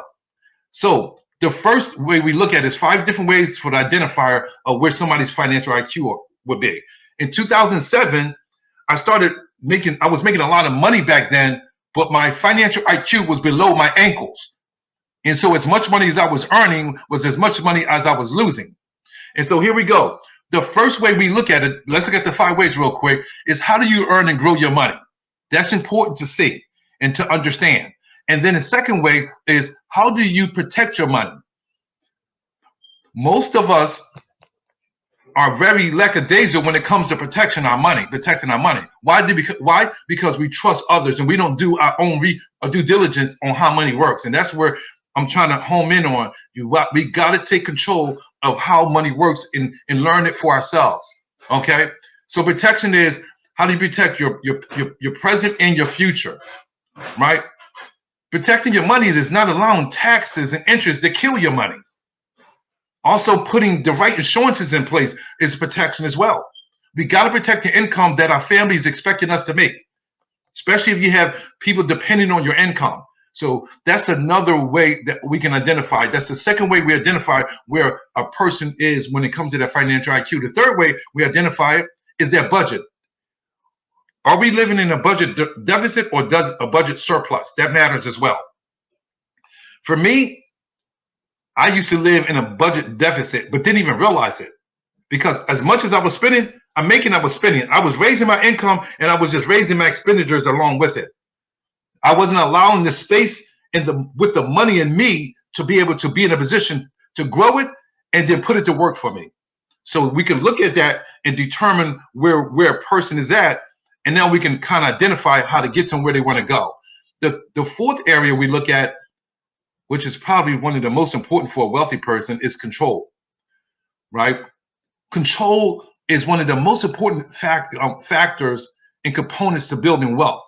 See, we've been taught to be a passive investor, not an active investor, right? And when you're a passive investor, you're leaving it up to someone else to manage your money in like mutual funds and things of that nature. And when we do that, we can't leverage the money. If you can't leverage money, you can't grow it at its best ability. And that's what we are making sure that we evaluate and work with people when they actually work with one of our consultants. The last one is your financial resources tell me a lot as well. You tell me who you follow, or I can identify, or we talk about who you follow, and I can tell you what your principles and beliefs are about money. And what I'm finding is that a lot of us are finding people that are helping you just to be maybe get to middle class, but not to get to wealth, right? And I'm not here to pick on anybody, but there's some financial people out there that's supposed to be gurus. However, though, they only cater to the poor and the middle class. But most of us want to be wealthy. So it's called common information and financial principles and rules versus uncommon. Well, the wealthy and the banks work with uncommon. And that's what we want to identify, right? See, for me, and I'm going to share this one guru with you, and I'm not here to bash him. I'm here to tell you the truth.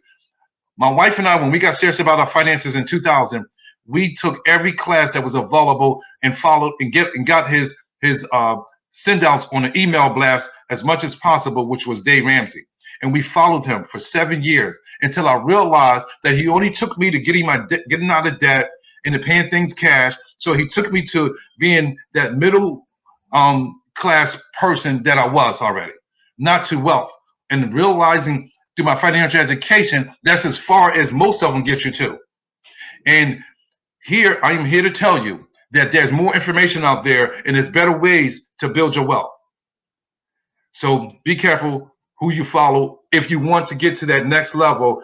That's some of the hampering of most people trying to get to the next level, even those that are saving a lot of their money. So those are the 5 areas that identify your financial IQ. And we work with people, we look at where they are, and we get them right to the top echelon of their financial IQ. That's where wealth is lying. That's how you get there. Not more money. I'm going to say it again, not more money, right? Not more gold. It's how we understand money, how we understand economics. That's how you get there.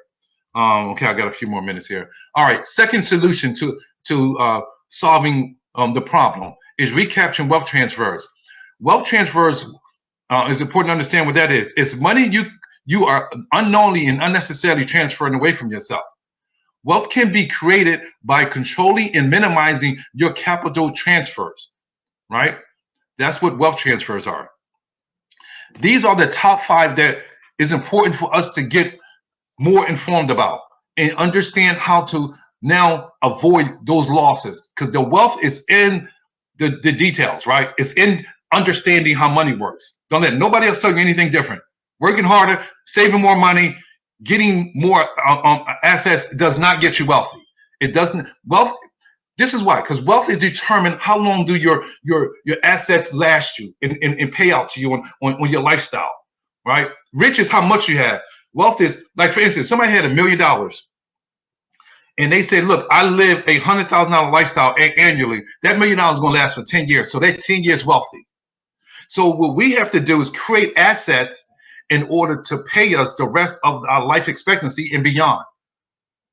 But what's eluding us and stopping us from doing that is these wealth transfers, taxes, mortgages, qualified plans, college funding, major capital purchases on the way we're purchasing our lifestyle, right? Money gone and gone forever. So that's wealth transfers. We home in on where we become experts at resolving the money that's going out in these different entities. This is what I wanted to make a vision of. See, this is us making our money through the faucet, and the water is our money. And we're going into our personal economy, which is a bucket, but money's leaking out all over the place, unbeknownst to us. Oh, this money is leaking out. It's like having a slow leak in your car. You don't know you're leaking air out of your tire, and then one day your car is not going to be operating properly. Well, that's where most people's personal economy is looking like. Because how would it feel to make $1 million only to find out you lost $1 million along the way, right? And the one thing that really, to me, sticks out the most in this is opportunity cost, because we are familiar with inflation, debt, taxes, and interest. What most people are not familiar with is opportunity cost. And to me, that is the cornerstone to solving all the rest of the leaks.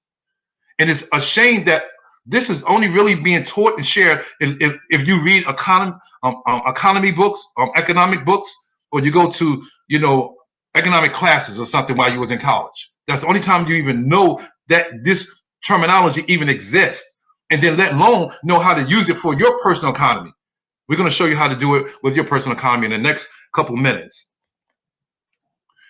First thing is this: opportunity cost. The definition is the potential future value of your spent dollars. Opportunity cost that whatever money you could have been earning in interest, right? If you had invested it and started spending it, that's what opportunity cost is. Because spend dollars are gone forever. So in other words, let me put it in this way. If you have money and you keep it in the possession to earn you interest and earn you money, it will grow to a certain amount 10, 20 years from now. That's opportunity cost. But this is what most of us experience. It's called lost opportunity cost. Once we separate ourselves from our money, like you see right there, it's burnt and gone forever. It's never going to earn us any money once we separate ourselves from it. Okay? So in saying that,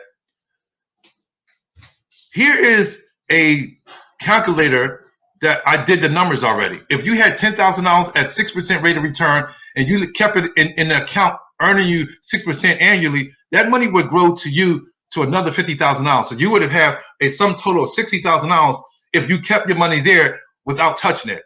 But what we normally do is save money or grow money somewhere, and then we go, we go take that money out and go do that thing with it that need, want, or desire, and that money now is not in position to earn us any more money once we separate ourselves from our money. And this is being done, particularly in the middle class society that we live in, over and over and over again. How many times are we going to do that and start all over again? Most of us have done it for all of our adult lives. I know I was up until 2007, right? So watch this. So how do I overcome that?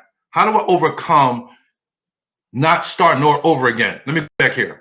What if I can show you a way of banking and taking care of one's needs and desires, right, without interrupting your growth of your money, right? Because a lot of us, when we start growing money, we pay things in cash, or we find a way to finance it. We have with credit worthiness, right? Let me show you. There's a better way. Let me show you a better way. I'm going to show you a way where you can keep your money and still get the lifestyle that you desire with the services and goods that you need to acquire for you and your family to uphold the lifestyle that you desire. Watch this. There's 3 ways that you can actually practice, how to take care of major capital purchases. I'm going to run through this real quick because I only got a few more minutes left. The first way you take care of major expenses is the way I used to do it when I first came out of college. Mainly in my 20s and up to my mid-30s, this is how I operated with taking care of my major expenses. I was a debtor that worked to spend. I didn't save much money or earn no interest on my money. I paid interest for everything I had to finance. So I borrowed from and made payments to the lenders at the highest market rates, right? And then I used my future earning potential as collateral. They gave me money because they see I had a job to be able to pay them back, right?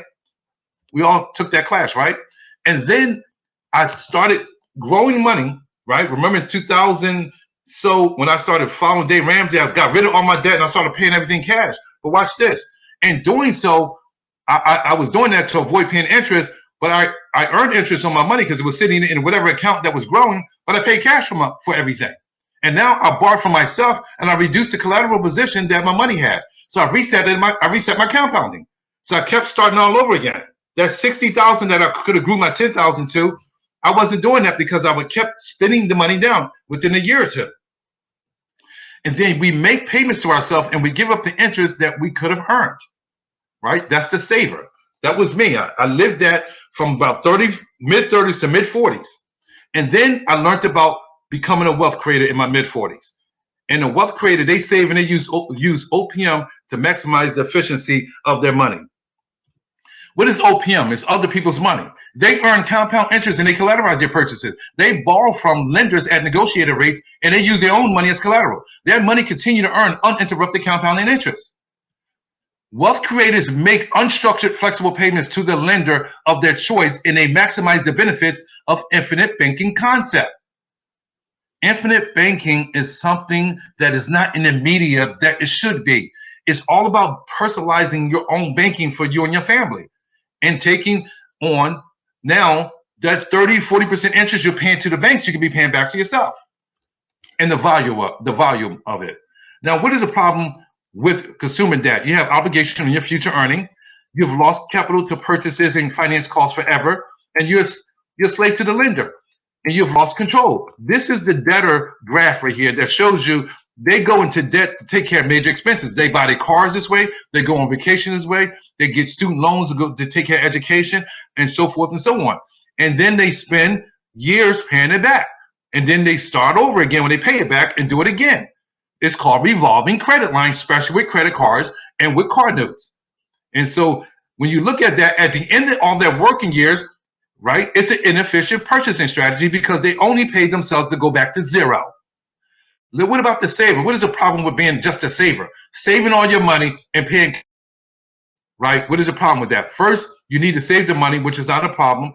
I heard it earlier today on a video. We got to be in a position to pay ourselves first. The problem is where most people save their money, Uncle Sam got his hands out. We paying taxes on that money. And then you must drain your savings tank, right, in order to make your purchase. So you're starting all over again. The money is not earning any more interest when you separate yourself from it. But we have needs. We got desires to take care of, wants to take care of, right? So here is the saver. They're saving their own money to get enough, and they spend it down with cash. They save their own money, they spend it down with cash.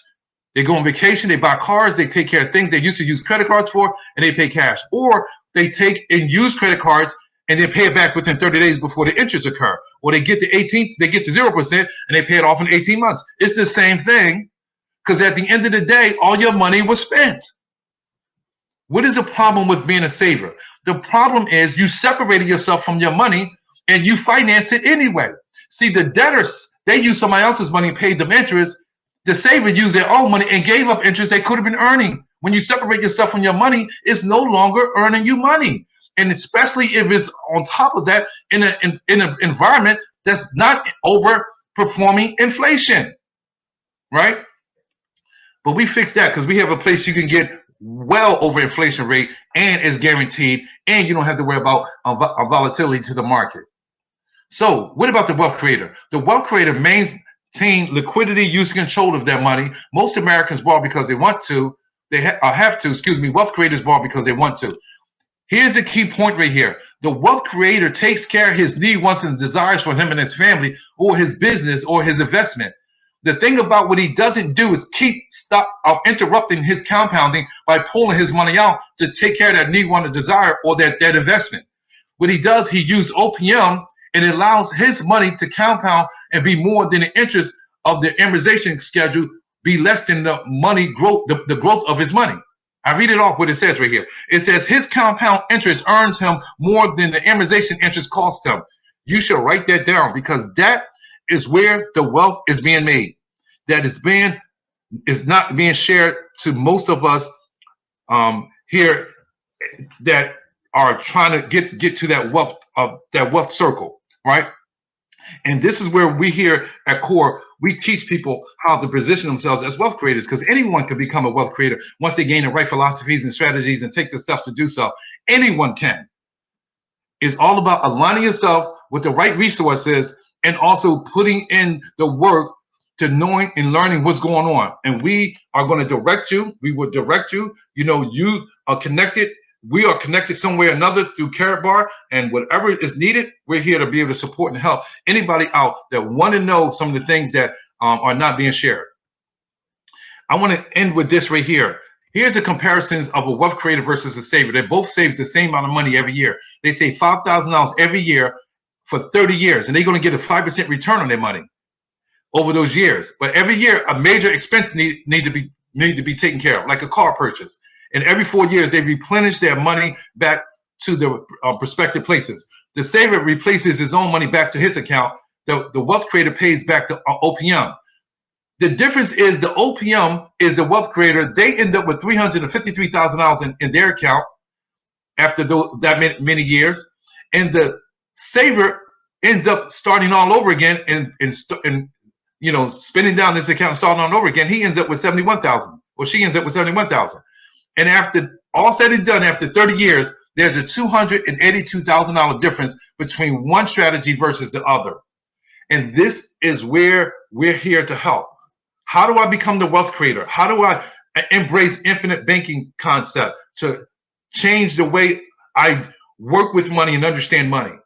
And that's where we're trying to build that bridge here with Karatbar, with anybody that will want to know. Last thing I have, and I'm going to end it, Brother Eric, I'm going to end it by talking about the three money mentalities. where do we fall? The first money mentality is the poor mentality. The poor mentality makes their living, whatever it is, give or take the money that you see here. What they do is end up spending their money, and when they spend their money after their responsibility has been taken care of, their roof over their head, their transportation, their food, and things of that nature, what has been found out is this. What has been found out is that the poor mentality find that extra money because they got $1,000 left over and they buy stuff. We make more money, we spend more money, right? Even the discretionary income that we have, we find more stuff to buy. We get the newest whatever, the phone, the watch, the clothes, right? That's what the poor mentality does. The middle class mentality, they make their money, right? It could be a household of a husband and wife, like a single person, it could be an investor. They make their money, they take care of responsibilities, and they take care of all the expenses. And with the middle class mentality, I've learned that what they've done, and this was me, we buy bigger liabilities or more liabilities. We don't buy stuff as much as we buy liabilities. And liabilities can eat up all your money because every liability has an expense to it. Most likely it's been financed. And that's more money going out. So all of our money is being paid back to where we got our money from, right? And here is the wealth mentality. The wealth mentality, they make their money, and when they make their money, they only live off of, on average, about 60 to 70% of their money. I want you to write that down. 60 to 70% is all they live off of. The other 30 to 40% is buying an asset. And you should write this down. It should be an income-producing asset. And when you come to income-producing assets, it could be paper, real estate, businesses, commodities, gold is commodities, silver is commodities, and also IBC, infinite banking concept. This is what the wealthy mentality do with their money. And then they let that money build more money into their bottom line, their cash flow, we call it. And then they don't go and raise their expenses, right? Even though they're making more money, because the assets is bigger than more money, they take that extra money and buy more assets. And then those more assets bring more income to them that buys more assets. And then eventually what happens to their assets, their income producing assets, they let that take care of their lifestyle. They have what we call delayed gratification. They delay their lifestyle from the things that they want. They allow the money they're making to buy assets that are income producing, and then eventually they don't have to work, nor they barely even have to manage it, right? And now that money's taking care of their lifestyle forever and forever and for generations to come. And that's what we embrace here. And that's what I love about the community that we're a part of with Karatbar. We know that everybody's serious about what they're trying to do for the financial future of them and their family. And it's a way about it, though. There's a strategy that is being untold to most people. And we want to be that bridge to be able to share that with you. So if you're a person that says, look, I would love to get some of that information and get the resources of where to get that information from, because there's books, videos, and resources that we can provide to you. Just go to hardcorebanking.com. There's information there, a short video you can watch and put your information in there, and just put down that you attended this conference, and you'll be able to get a complimentary consultation with us, and we'll be able to now lead you in the right direction and guide you in a way that you would want to be guided. Hey, I am really excited about what we're doing here, and I can't get enough of this. This is only a glimpse of it.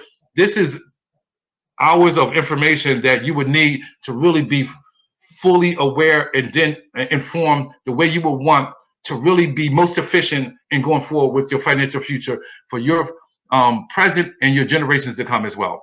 Hey, thank you for your time. Hopefully this makes sense. I'll see if I have, if anybody okay, I'm right here, brother. Here. I'm not sure Tony, what we thank you. I do from here. If you can hear us, we thank you.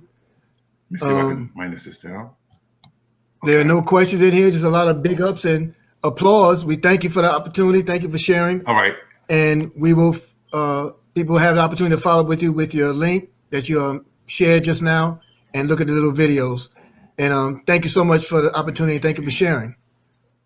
Family, we have, we're preparing for preparing to transition to the next phase of the program. And what makes it easier virtually, where you're not necessarily inside of a particular arena, where you can't get up and go to the bathroom or go get yourself something to eat or relax yourself a little bit or dress down a little bit. You might not want to wear the full suit and tie that I have on. It's just a preference for me in coming before you. But you might want to dress down in your shorts, and so that's the opportunity you have. So it's flexible, and we keep things running pretty much concurrent, one behind the other, with the exception of a break that we'll have after the next presenter. And we just keep it running that way because we're in a time of flexibility and convenience. I want to thank Brother Tony for fighting through the technical challenges and sharing what he shared. I was particularly interested in that Parkinson's law. That's the one I could relate to right away. Sister Kimberly, what can we say? What you offered and what you shared, phenomenal. And hopefully everyone took good notes, great notes into what we provided thus far. We're going to have a presentation today. It's going to start about 4:15 or so. So you do have a little time. And that presentation is going to come from Team Freedom. And I'm going to ask while they're getting ready, Brother Jamil, if you can refresh your screen and re-click your backstage link so we can pull you up when time comes, because you can't have a party without a Jamil. Because ain't no party like a Jamil party, because a Jamil party just don't stop. Okay, so we are grateful for the opportunity to share. All right, and today, just to give you a little backdrop of things that have happened, today was the 100th episode of Classes in Session. I do Class in Session every Monday through Saturday. I do it every Monday through Saturday on the Eric Trey Muhammad Facebook page. And we don't just do that. We come in at 8 in the morning, then we move from there and we go to Sister Lakeisha McKnight and we hang out with her. And then we go hang out with Brother Consul Hotep Atum and we go hang out with him. And then if we're able to catch Fard Money, we catch Team Fard Money and we hang out with them. And then we move into the Mighty Power Call. What am I saying? I'm saying we stay plugged in.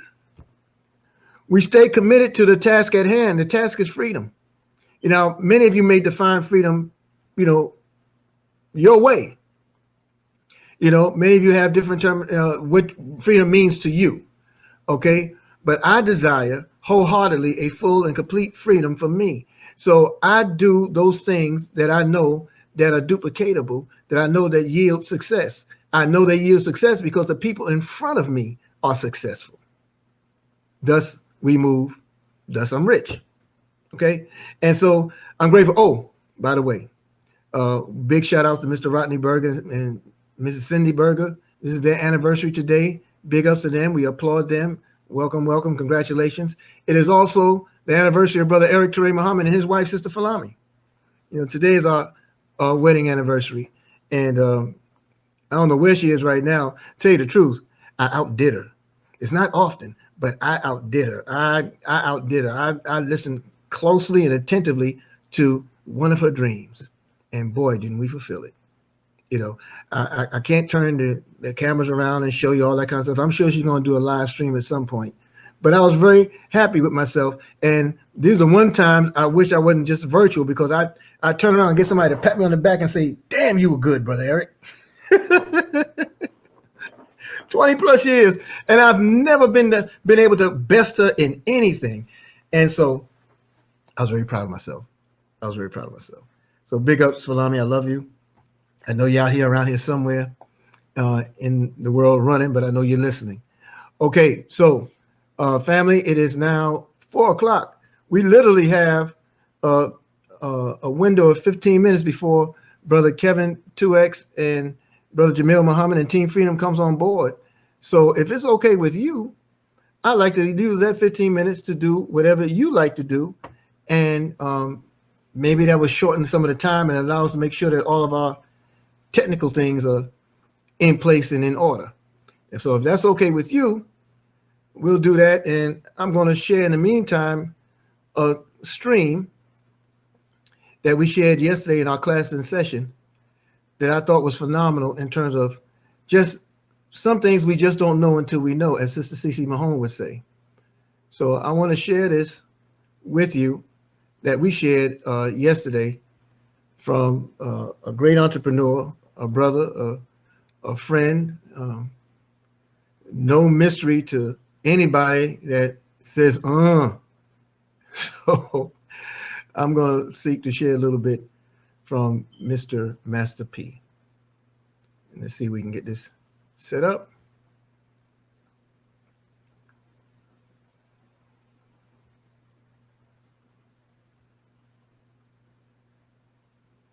Give us one moment here.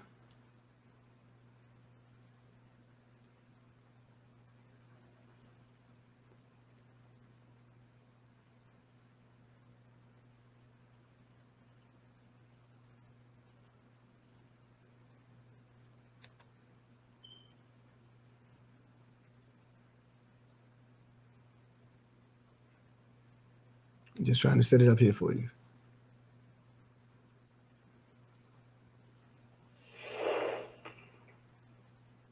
We're in a culture that's $1 billion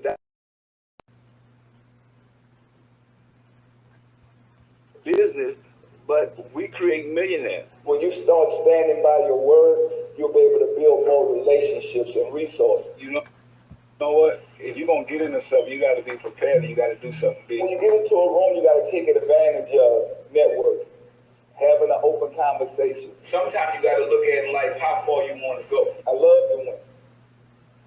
The people that love to win, they're gonna be successful. Probably one of the first and only to play in the NBA. He's an American rapper, actor, entrepreneur, and former basketball player. He's the founder and CEO of P. Miller Enterprises, a conglomerate company. In 2013, Forbes estimated his net worth to be $350 million. He's Master P, and here's my take on his top 10 rules for success.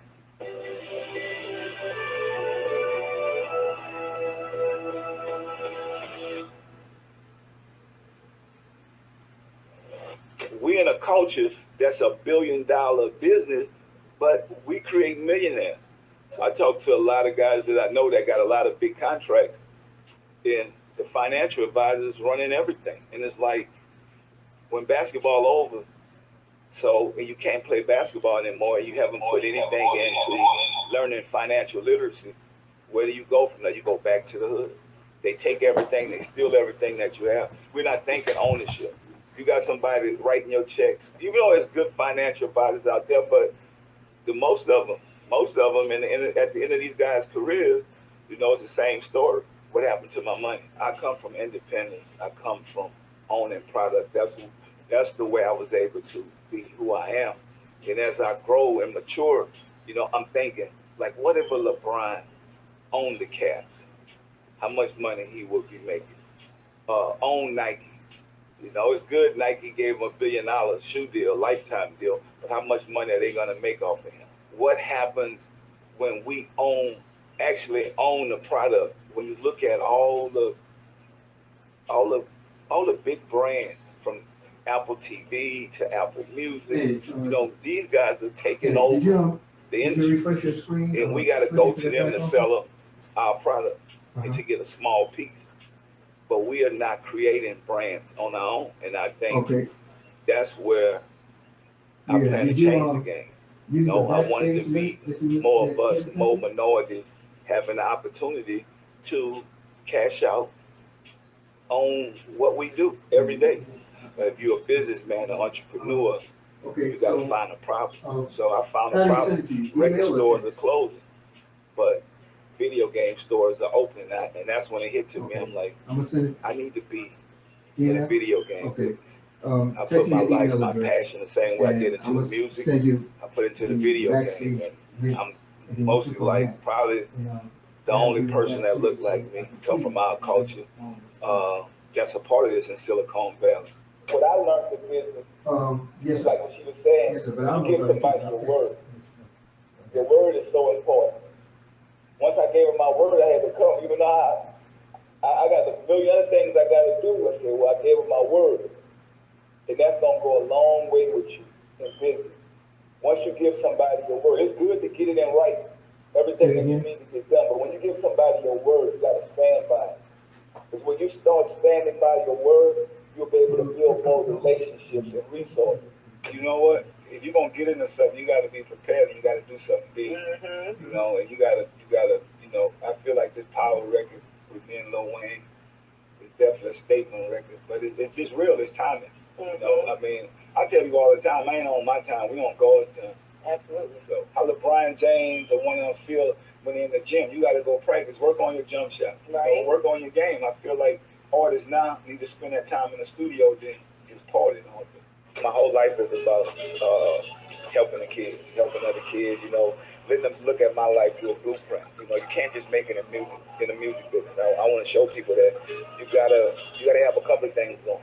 Because when that thing ran out, something else might open up. You know, the film, the TV opened up for me, the clothing. You know, the music business is not the same. Yeah. So it's like you said, it's about the marketing, it's about the endorsement deals. So you got to get hot in something to get those. You do. So, you know, I think in this game now, what I know how to do best is about being independent. You know, so if you're independent and you can make moves the way you want to make it, you're going to be successful. Now, down the line, you meet somebody, you might see them again. And they're going to remember you. You build those relationships. I did the same thing with Warren Buffett. Didn't know he was Warren Buffett. You know, God. You know, I'm sitting in the room with Donald Trump, Robert Kiyosaki, and I'm thinking, these are the guys. You know, and he told me, he said, man, look, this old guy over here, he makes $1 million just touching the computer. And I've been talking to this guy the whole time. You know, and I'm like, wow. You never know who you might be sitting next to or who you might meet. So when you get into a room, you got to take advantage of networking, having an open conversation, meet somebody, tell them your name, tell them where you're from, tell them what business you're in. You know, tell them whatever you're involved in. Because that person might know somebody, hey, you know, you into, okay, I can hook you up with, then you're like, oh, okay, yeah, this is my guy from over here. That's what building relationships is about, with networking. And that's the first part of business, being an entrepreneur. Because you might not have the money to start the business, even though you're an entrepreneur, you got the idea. That's how people say they started a business with no money. They had the idea, but then they went to somebody and networked with the person that had the money. Right now, through the power of the internet right now, I think we should have to sit back and wait. It's about creating opportunity. Don't wait for opportunity. Right now, the internet is so strong. I mean, you look at it, that's what Chuck said. Look at a guy like Soulja Boy just came. So you're not sitting back waiting, you know, people laugh at so when old man, his music song or whatever, this guy created his own effort. But like Chuck said, he also had to go sell out and take it to a big picture. Now, my thing is, sometimes you got to look at it like how far you want to go. My thing is independent. I thought that this was the app that I was able to open up and create and still be able to empower our own people. I just think that we have to figure out how far we want to go into it. Before I got that deal, I turned down $1 million deal with Jimmy Alvey. Jimmy Alvey offered me $1 million. And I'm in the project, I had like $500 in my project. So I went to see him, and my brother was with me, my brother Steve. He was like, man, take the thing now, you're going to be rich, you're going to take over the project. Like, nah, I ain't taking over no project. When I get this $1 million, I'm gone. I'm out of this. I don't even want to see no more projects. I need to be gone. So I sit in the office. I had to check what I read, the paperwork. So artists just watching this, you need to read the paperwork. About me going to college, I was like, in my mind, I'm thinking, this is Michael Jordan. This is Michael Jordan. Got $1 million from Nike. He would have been a billionaire. People don't know that. But they gave him maybe like 3% or 5% or stuff like that. So I was like, I can't do this deal because I won't own my name no more. None of this stuff. So I told him, I said, come down there, I'm going to get some lunch, I'll be back. It was like, man, if you don't come back, you'll never get a deal this time. I get back on the plane, I'm on Southwest. Start eating some peanuts. I start thinking about that $1 million. I said, look, baby, people, you want any more peanuts? Me and my brother, man, we about to fight. He was like, man, why would you not take the $1 million knowing that we don't have no money? We actually got much money right now. I got $500. He said, you got $500. You turn out $1 million. I said, but before we start tripping on each other, if that white man offered me $1 million, how much you think I'm worth? Gotta be worth 10, 15, when it's done. You know, that's when he left me alone. It was a long ride back to New Orleans. So, but then sometimes you gotta take chances on yourself. I think, you know, a lot of people, they say they hustle, they say it's on the street, but why somebody else puts up this stuff on the street? I'm respecting them here and how you traveling and how you doing all that. Right. So you should be able to put your own music up. Right. You don't need nobody to put your music up. Right. We got, you know, we changed our life, but we put our own music up. Right. We did our own thing. I like to win. I love to win. The people that love to win, they're going to be successful. But it's okay to lose sometimes. You might not win all the time. But you always say tomorrow. I lost today, but tomorrow I'm going to make up for it. So be prepared to take a lot of people. Be an entrepreneur. Because that's the thing about it. But there's one win, take away all the pain. If you're an entrepreneur, if you're all your own business, if you run a business. I'm proud that the first hip-hop artist to make a movie, independent film. I'm proud of the first hip-hop artist to do a sports agency. I'm proud of one of the first hip-hop artists to promote. Probably one of the first and only to play in the NBA. Probably one of the first and only to make an 80-20 deal, distribution deal. I mean, I could go on and on, man, but it's like, you know, I think so many doors have opened up for our people, and I'm just glad to be a part of that history. Thank you so much for watching. I made this video because Mystery Media Corp asked me to. So if there's a famous entrepreneur that you want me to profile next, leave it in the comments.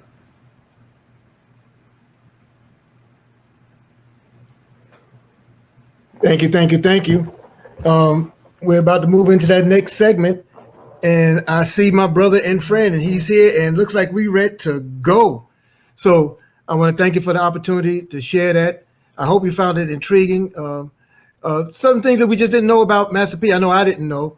You know, I know the Vicks knew because they be hanging out with him, baby. So, so we're going to move on and get ready for the next segment of our program. And it's about not just freedom, but it's about the team known as Team Freedom and what they have to offer. And so we're going to hear from them as they make their way in. I see my brother, the man, the myth, the living legend, the straw that stirs the drink, the one who tricked me into this opportunity, Brother Minister Jamil Muhammad. Can you hear us, Brother Jamil? I can hear you loud and clear. Right? All right. Excellent, excellent, excellent. And then I'm looking for the other cohort who we just chimed in. He should be popping up shortly. Brother Kevin 2X Thompson should be on. That's great. It's a great program you got here today, Brother Eric. Great program. I'm learning so much, so much. Oh, we thank you. We're all a work in progress, but the God has been awfully good, awfully kind. Awfully kind. I don't see Brother Kevin. He should be on his way in. He was changing into his tuxedo just a moment ago. Oh, yes, sir. Yeah. Yes, sir. I think he's got that's how y'all do. Yeah, the top hat, the tails, the cane, the whole works. You're coming to the 2020 Paper to Gold Run to Wealth Conference. You got to be ready. You got to be ready. Brother Kevin, if you can hear us, sign back in, click back into that backstage link so we can pull you up because for some reason we don't see you any longer.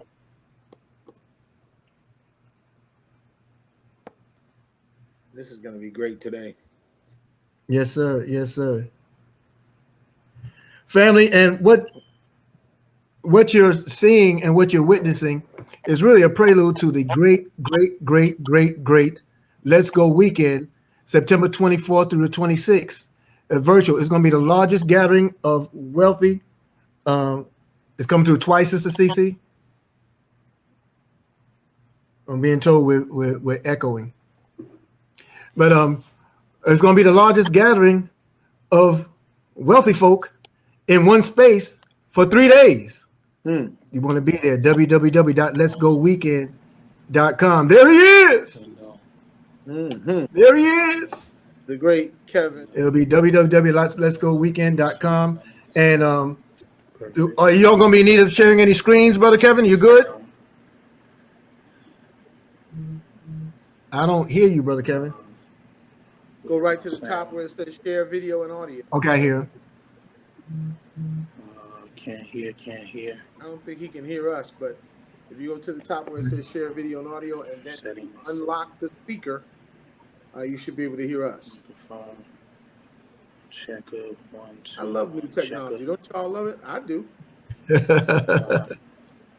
I mean, I feel literally like George Jetson, you know? You remember television phones? Like, checker. Who knew? I can't hear you guys. Who knew that? We can hear you, brother. What we got going on here? Sound. Where's my sound? Can you guys hear me? Give me a thumbs up if you guys can. I can't hear nothing that you guys are saying. I'm over here looking crazy trying to get this this platform to work, but I can't hear you guys at all. And so give me just a few moments to get myself together as we continue to move forward. This is so amazing to, be in platforms like this, and as we, work through the technical kinks, I beg you guys permission of patience as we work through it. Low tech with a high check. That's what it's all about these days. Right. You know what I'm saying? So, bear with us over here at Team Freedom in the undisclosed location with, in the back cave trying to figure out all the components. You know how Batman do when they bring out the new special car and all of that. You got to work out some of the kinks. So you guys just bear with us for a minute. I'm so excited about being here with my amazing brothers. I still can't seem to get my sound right over here, Brother Eric. If you could help me navigate a little bit. Jamil, text him to sign out and come back in. Okay, Kevin, sign out, then come back in. Go out and then come back screen. Allow. I don't know. Okay. Oh, you got a couple of. So now we go back out of that, and now you're muted. Muted myself. Okay. Okay. Right. We're working it through. And we want to thank everybody for your patience while this works out. The cost of advancement is momentary. I can't hear you, beloved. But it results in advancement. So we're here. I can't hear nothing. I see y'all talking, but maybe this the part where we just start signing. How about that? Let me see. Is it something I'm supposed to click? Okay, I'm gonna try to text him now, Brother Jamil. Okay. I texted him. I'll get with it in a minute, family. I promise you. As soon as I do this mic check 1, 2, what is this? Everybody in the chat room, if you get a chance, let us know where you're at. Let's do a little roll call while we're waiting. Where are you?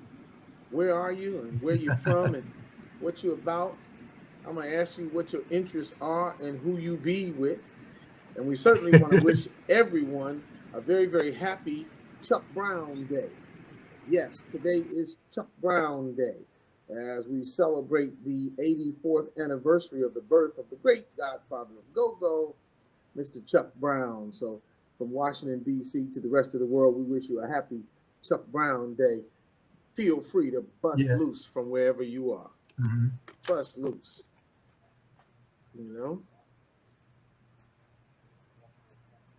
Bust loose, everybody. Wow. You got your volumes and stuff up?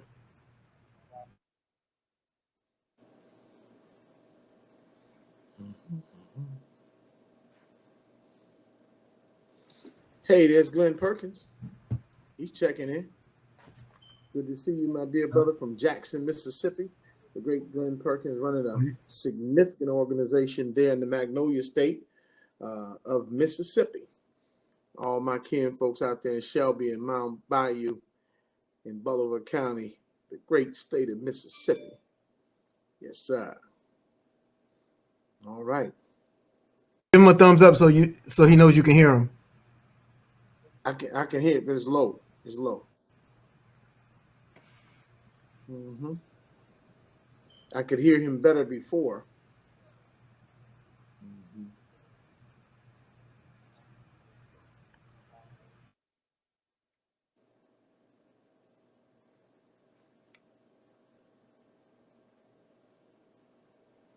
I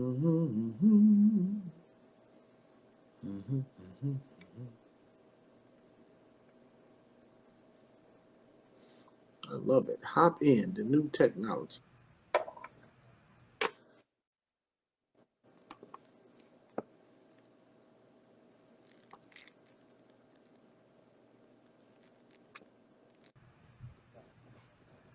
Can anyone hear Kevin? I cannot hear Kevin. I can hear you loud and clear. Okay. He's testing. Testing. All right, loud and clear. All right. Can you hear us? I still can't hear you guys though. I don't know why it's not giving me no sound on my side to hear.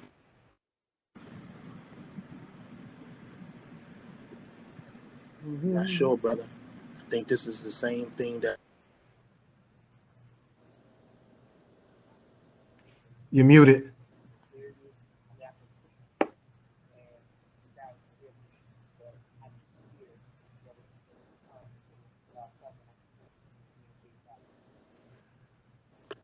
Now, what Tony had to do was sign out completely. He logged out, came back in, and you've done it a couple of times, right?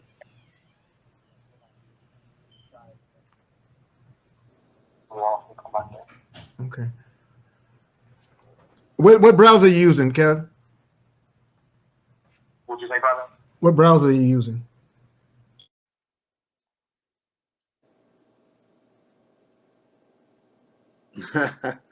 Glenn wants to know if we got any new edition videos while we're waiting. Well, Jamil, you and I know the steps. Of course we got the steps. I think the appropriate number for this particular situation is Mr. Telephone.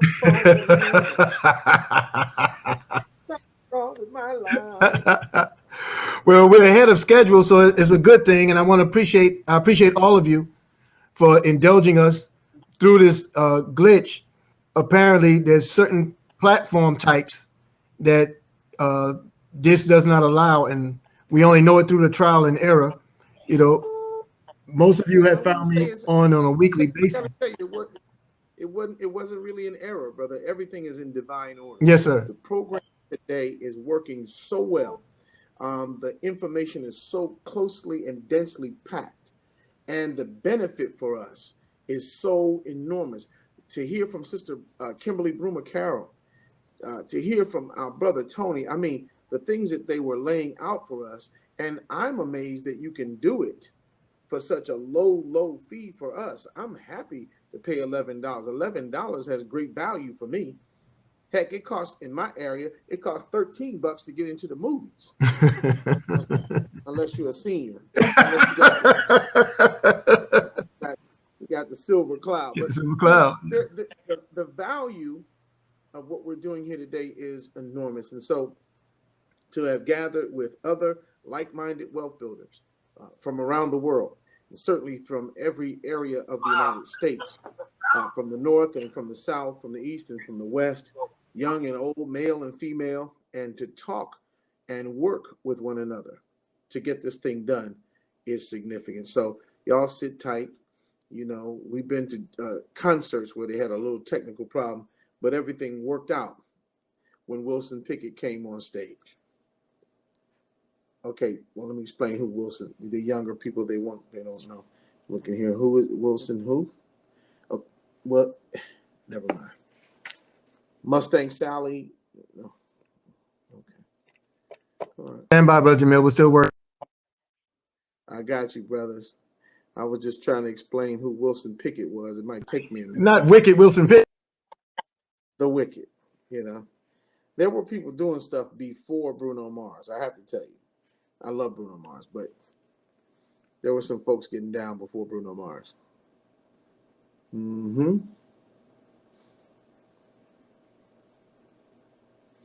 Great Saturday afternoon.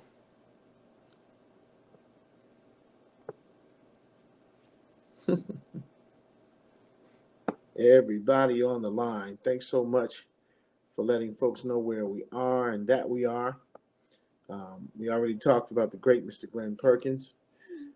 We talked about, oh, look here. Here's some other members of Team Freedom Assembly. Okay. All right, Sister Marquette Braggs in New York. Down in Georgia, we're joined by. Now your mic's open. We can hear Brother you. Jamil, can you hear me? I can hear you loud and clear, sir. Okay, just 1 second. I can hear you. Yes, sir. The question is, can you hear Jamil? Wait a minute, 1 second. I'm working. We almost got this thing. In the Fears of Magic, boy, they know they can't handle Team Freedom. I don't know why they keep playing with us. Move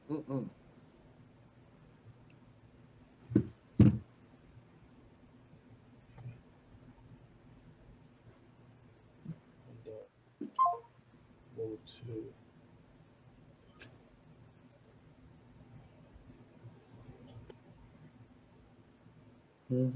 Right. Oh, shucks. Give me a thumbs up if y'all can hear me. Yes, sir. Oh, boy, we cooking in goose grease, baby.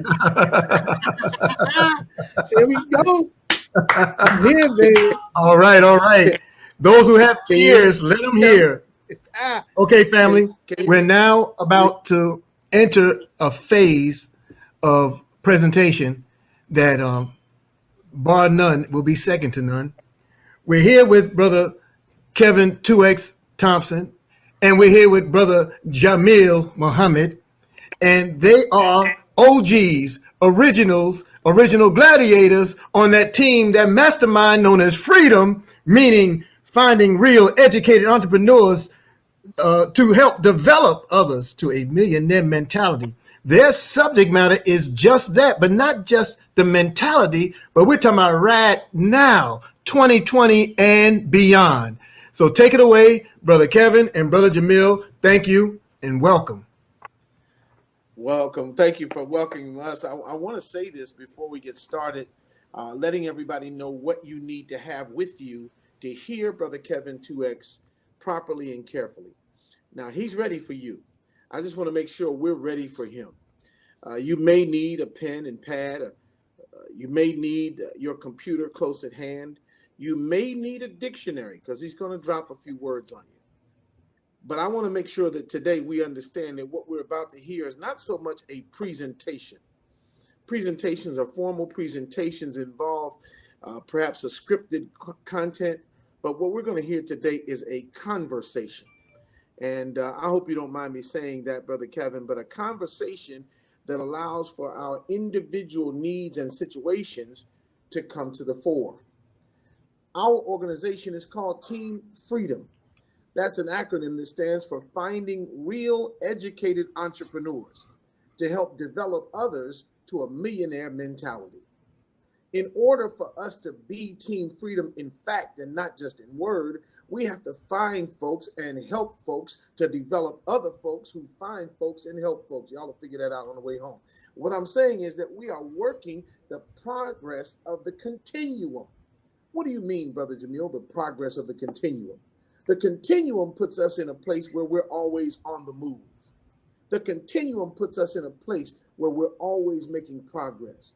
And what progress needs to be made? I heard my dear brother Tony say that most people in America are almost completely financially ignorant.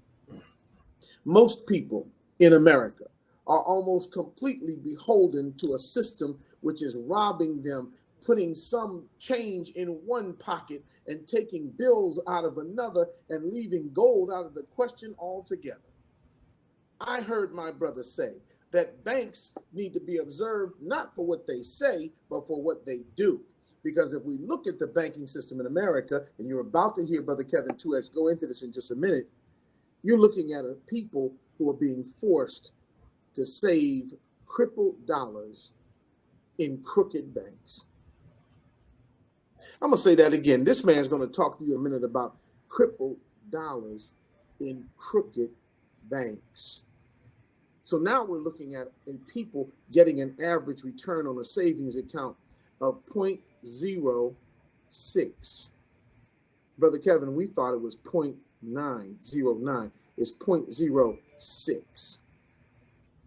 The amount of time that it would take you to double your money, leaving it in a savings account in an American bank, could be over 400 years. Oh, game is real, brothers. Game is real, sisters. Game is real, family. One of the reasons why the Burgers and the Muhammads can celebrate on their anniversary is that both of them have moved to build real, lasting, intergenerational wealth. That's what we want to do. We want to be able to achieve time freedom, location freedom, and financial freedom. The man who's about to speak to you has done all of those things, and he and his lovely wife, Mrs. Shelby Casey Thompson, their family, their children, his parents, and just about every third person you see walking down the street in Southwest Washington, they're all kin to him. They are working this business with great effect.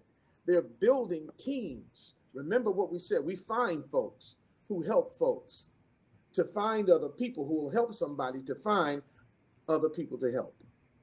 That means that there's something in this for you. We want to be interactive here. If you have a question, go in the chat room and ask your question of Mr. Kevin 2X Thompson. He's here for you. Yes, he's a Gold Director Elite 3. Yes, his picture hangs on the wall at corporate headquarters in Stuttgart, Germany. Yes, he's a regular guest of our CEO, Dr. Harold Sykes. Yes, he's known all over the world. Yes, it freaks him out to be known all over the world. I got to tell the story, Brother Kevin. We're minding our own business, walking into a Karatbars event in Miami, where people had come from all over the world to witness us opening another step in our progress. And as we were walking into the Karatbars event, a woman cried out in the most charming Caribbean accent. She said, "Kevin 2X Thompson, it's you." And he looked around like, wait a minute. Hey, what? And as he looked around, I said, man, you got to go over there and greet the lady. She just called you out by first and last name. So he went over to say hi to the woman, and she explained to him that she had watched him on YouTube videos and instructional tutorials, and she had learned how to build her business. You are about to learn how to build your Karatbars business today. You're about to learn how to allocate positions on your team to grow and maximize the dual team system.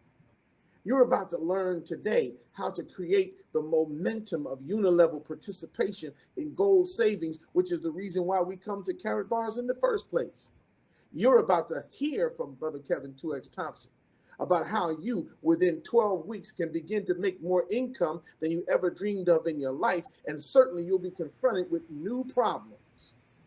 As I give him to you, I'm going to present to you with the quote from the great philosophers, Junior Mafia, who said, "More money, more problems." Wouldn't you like to have a few more problems connected to the fact that you got a lot more money? I would. So let's have some next level problems.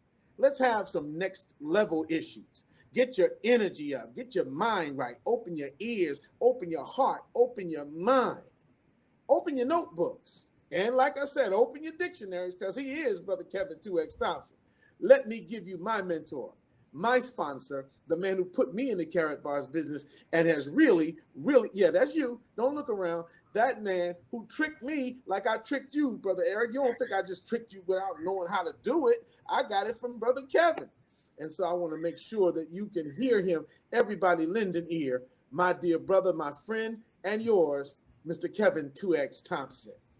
Thank you, Brother Jamil. I appreciate those amazing, amazing words. And I'm so grateful and humbled to actually be here on this platform. A big salute to Brother Eric Teray, who put this amazing event on, man. And this thing has been such fire. I mean, just being able to listen to Sister Kim and Brother Tony, man, they cooked the grits this morning. And I'm ready to partake, as I hope that you all are ready to partake as well. But as Brother Jamil said, I love it when we just able to just not put together a presentation. And it's not so much that presentations are not good, but see, I just love to just be able to have a conversation with my people. And so therefore, to be able to sit here with my brother and to be able to go back and forth as we play badminton and tennis with this conversation, you know what I mean? I want to just be able to talk about how we came to this particular arena that we know as Team Freedom. And see, as the founder of this amazing organization, I want you to really focus in on that acronym because it's very, very important. And it lays in on exactly what Brother Tony was building off of earlier today. Team Freedom. We are finding real. And that's always in capital letters because we want to emphasize the real educated entrepreneurs to help develop some other people to a millionaire, billionaire, and ultimately a trillionaire mentality. See, it's not about the money because the money is the byproduct. But see, we got to look for the real educated entrepreneurs. And you might ask yourself, Brother Kevin, why did you choose real educated entrepreneurs? Well, is there anything other than a regular entrepreneurs? I mean, there's a definition. Absolutely. Because see, you have some people like myself, and see the reason why I was able to come to this conclusion, because I was one of those individuals that was in the entrepreneurship box, but I couldn't direct you outside of a wet paper bag. I couldn't be able to take the information that I previously had acquired from the businesses that I had built and teach you the same principle so that you could be able to become successful, financially successful. And so when Brother Jamil says that I tricked him into this opportunity, and then Brother Eric says Brother Jamil tricked him into this opportunity. See, what you're seeing is now that the fastest copy machine wins. Because look at Brother Eric. He's now tricking some of you. And sometimes we got to be tricked into unlearning and relearning. We got to the information that we've previously been taught. And see, you got to ask yourself the question sometimes, if what you've been taught turned out to be a lie or incorrect misinformation, when would you want to know the truth? I'm going to let that sit on your mind for a minute, sit in your spirit. Because see, I was sitting in that seat at one point and said to myself, wait a minute, I went to school like I was taught to get this so-called good education. I did what they told me to do, which was go out and seek a so-called good job. And when I got into that realm, I started seeing myself wake up at 2 o'clock, dark 30 in the morning and sitting on the side of my bed. You know how some of us do. And I was trying to figure out what lie I'm going to tell these people as to why I'm not coming in today. See, getting up at dark 30 in the morning and coming home at dark 30 at night got super old, super quick with me. I wasn't one of those ones that wanted to jump out of bed every morning and jump over breakfast while jumping on the beltway. And it's not that I'm having a knock session against having a job or a job, because we've been taught by one of the legends of the industry that your job can finance your future. And so for me, I had to figure out a way that I could put 48 hours in a 24-hour day. And by reading and studying and learning some of the things that I was blessed to be able to get in the space of, that's when I said, okay, I got to duplicate my efforts. I got to find someone that can do what I do when I'm not doing it. And that's where the trick came in, because I was introduced and I've had an amazing relationship with a brother, Minister Jamil Muhammad. And therefore, in a conversation, I was able to share with him the platform by which we are abiding by right now, called network marketing. And see, some people push back from the table when they hear that name because they just don't understand. That's why we said real educated entrepreneurs to help develop. See, because sometimes the mentality and the understanding just has to be redeveloped. You have the information in front of you, and all of us can attest to times when information comes across your lap, but that information just don't sit. You just sit there and you're puzzled. You're still trying to figure out, wait a minute, why is this not making sense? Why am I not grasping or picking up what you're putting down, as my brother Dominique Curry says. And so what happens is we got to be able to be in the open mind space, like they say, parachute. You jump out of a plane without one wide open, and it's going to be a catastrophe waiting to happen. So you got to open your mind first and foremost to the possibility of the information being able to brainwash or wash away what has already taken place. And so as we put that team together, you know, as the founders came together and identified certain other leaders that had like minds, what we call the originals, by which Brother Jamil Muhammad sits in an amazing seat as the originals to the vision of finding those real educated entrepreneurs. And so what we tended to do is we just wanted to say, hey, listen, we got to come into a circle space by which we re-educate people about financial freedom. And we utilize the vehicle of Karatbars International as the way to get that done. Now, why do I say that? Because, see, when you understand that your destination is freedom, see, that's the goal. That's what's all written on my wall in here, all over my office, is freedom. It's the destination. But see, when you decide to say, hey, I'm on my way to California and I'm going to catch me a plane ticket, and then they call you and say, well, due to the COVID-19 pandemic, you can't fly. Does that stop you from saying I'm going to reach my destination? No, you might go over to the nearest rental car company and get you a car that you want to drive. And if the car absolutely has an issue, then you might call Amtrak and you say, Amtrak, y'all got any trains going one way? So I'm saying that to simply say that the vehicle by which you choose to get to the destination may ultimately sometimes change, but the destination is the objective.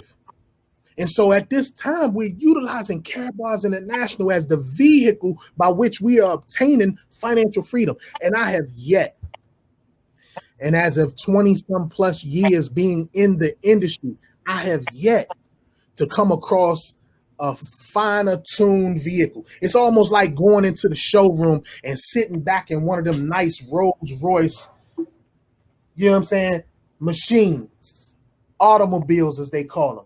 And you open up the door and you smell the new car scent and you put your feet on those nice rugs that they got in there that's made with the finest of wool, and you turn the AC on and it's just blowing just perfectly. You understand me? And so when you sit in those plush seats and the seats are air conditioned and they also got heat for the you know, the winter time, and the steering wheel got that nice, you know, ostrich skin leather that you just perfectly ordered. See, when that vehicle wraps around you and you realize that that vehicle is the best at this time to ride in. See, sometimes we got to take on the mindset of understanding that we're worthy of the best. Sometimes we get into, you know, that as Brother Tony talked about, being in that arrival syndrome, or that time frame of when you feeling like, I'm good. How you good and your family not? How you good and your best friend and your classmates, the people that you love, care, and respect, and they not? You know what I'm saying? And see, when you start understanding, you know, it's, yes, the first law of nature says self-preservation. You put your oxygen mask on first, but then you look around and you start seeing, wait a minute, who needs some assistance putting their oxygen mask on? That's where we're sitting at right now.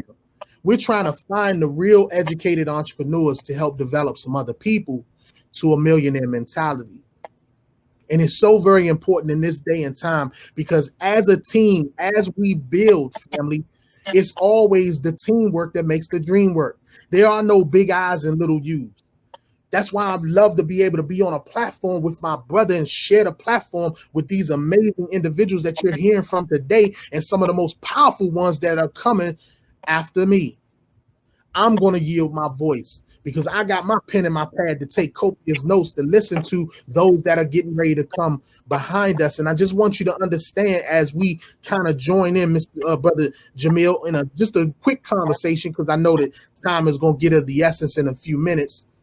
But I want you to just think about, as you continue to build your team, as you embark upon this new journey, for some of you guys who are brand new to this conversation, think about what your why is and your reason for even being here. For you, think about why, what brought you here, and what was it that triggered in your time space at this time to say, you know what I've been doing ain't working and I need to invest in something else. Because it's a fact that our finances are absolutely in intensive care, in critical condition, as a matter of fact. We're sitting in the emergency room and some of us have been shot by the bullets. And see, one of my mentors taught me, he said that we got a 3-shot minimum, to be honest. A 3-shot minimum. Most people, when they go out and they get into this industry, the first bullet they take comes from their loved ones, their friends, family, and co-workers. Soon as you go out and say, hey, do you keep your business options open, or do you look for other ways to make money outside of what you're currently doing? And then they say, nah, I'm good. That's bullet number 1. And then you turn around and you start building your business and you start asking questions as you start calling folks. And some of those individuals give you their word. Yeah, I see the opportunity. I'm with it. And then you got to chase them down for the next 2 weeks. They go in the witness protection program. That's bullet number 2. And then sometimes when you get to rolling in the situation, you convicted and you say, hey, I'm done. I'm chasing this freedom thing. I'm on the freedom train.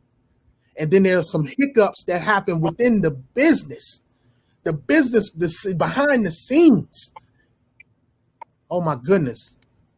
That's bullet number 3 for some people. And bullet number 3 sometimes takes people all the way out. You got to be able to understand that when the business that we build and what happens behind the scenes, sometimes you don't understand what's going on that makes the electricity make it to your house. Because every now and then there's a power outage. And all you know is that you're concerned about your refrigerator spoiling the food that you just paid for. But behind the scenes, you got individuals that's clearly out there. Them trucks, them first responders, they go out and you see them men run right up that telephone pole. And guess what? Within a few hours, let there be light. So I'm saying that simply to say, because I'm talking to somebody right now, Brother Jamil, it's somebody that's feeling the troubled waters in your business. Because you haven't sponsored that Jamil Muhammad, or you haven't sponsored that Eric Teray yet, that Kevin 2X Thompson. You haven't found that one. But see, you got to keep on pushing through. You got to operate like business as usual, the same way you do when the lights go off in your house temporarily. You got to operate as if, you know what, I understand and I have faith that the lights are going to come back on. See, most of the time, you got to understand that you don't want to be led by your fears. You don't want to be led by your fears. What you do want to do is you want to be driven by the belief in your dreams. You want to be able to live full and die empty. It's important, family. Oh, say that. You want to live full and die empty. That means that when you leave out of here, you're depleted yourself of all greatness, wisdom, knowledge, wisdom, and understanding that you have. You pass that on to the generations. The same way your finances should be full when you leave, because you can't take it with you. So you got to leave that legacy. And that's why Karatbars International is so important. And us having platforms like this and the information that Sister Kim and Brother Tony gave us today, setting up the platform for us to be able to build for our financial freedom. You got to be able to humble yourself and try to be humble enough to allow other people their time, their space to be able to get because see, listen, all of us can recognize, Brother Jamil, when we came to the information and it didn't really just ding your bell. I know I had a 17-month stupid attack. See, my sponsors, some of you guys may not know, amazing gentlemen that I love them so much. If he was standing right here, I'd wrap my arms around him, man. COVID got us so, socially distanced, man. I'd kiss that brother on his cheek. But I didn't respect his business acumen in this information. And so I registered with this company just so he could stop asking me to. Boy, what a stupid attack, Jamil. It took me 17 months. Man, you know the story, Jamil. 17 months to come back and get nudged that, hold on, brother. You need to get you some gold. You need to financially stabilize your sweat equity. It has to happen. I learned that conversation. It was a concept that was impressed upon me, and I had to be open to receive it, just like some of us. You feel me? Yes, sir. And so I'm saying that, but I know that I'm preaching to the choir today, but I'm giving you this this information so that some of you guys can duplicate it. Because the fastest copy machine is the one that wins. When you can embellish and embark yourself upon the fact of having a rhino skin, meaning that you're tough to all the arrows that you're going to get shot with in this industry, the people that's going to say, man, that ain't going to work, or the people that's going to say, I'll see you and I'll get involved when you make some money. Or, all of the different conversations that we come up and that come across our table, being strong enough to be able to survive through those things. So I wanted to really just come across at that point, because it's the mindset, Brother Jamil. It's the mindset that we talk about over here in Team Freedom as the building for this platform of being able to be successful to get to our destination of freedom. You know what I'm talking about, Brother Jamil. But yeah, I mean, let's look at the background. I think what you just stated, number one, it proves to our listening audience of brothers and sisters and affiliate family all over the world that I was right about what I said. I told you he was going to do what he just did. So kudos to me. But I have to tell you, everybody, what my brother just said. See, what we're doing is becoming successful in business against all the odds. And the odds have increased in the last 6 months. In the last 6 months, you have to understand, we're doing this against the backdrop of a pandemic that is killing people all over the world, and nobody's ever seen the like of it. It's changing the policies of governments and non-governmental organizations. It's changing the policies of religious organizations, economic systems. It's changing everything from the pandemic. Then we're looking at the economic chaos that ensued right here in the United States. Record numbers of claimants for unemployment benefits, nearly breaking the system and causing the government to have to interject into the economy trillions of dollars at a time just to keep the semblance of normalcy. Did you ever wonder why that unemployment is over tens of millions of people and the percentage rate is above 20, and they can't count everybody who come on, man, anyway? Teach.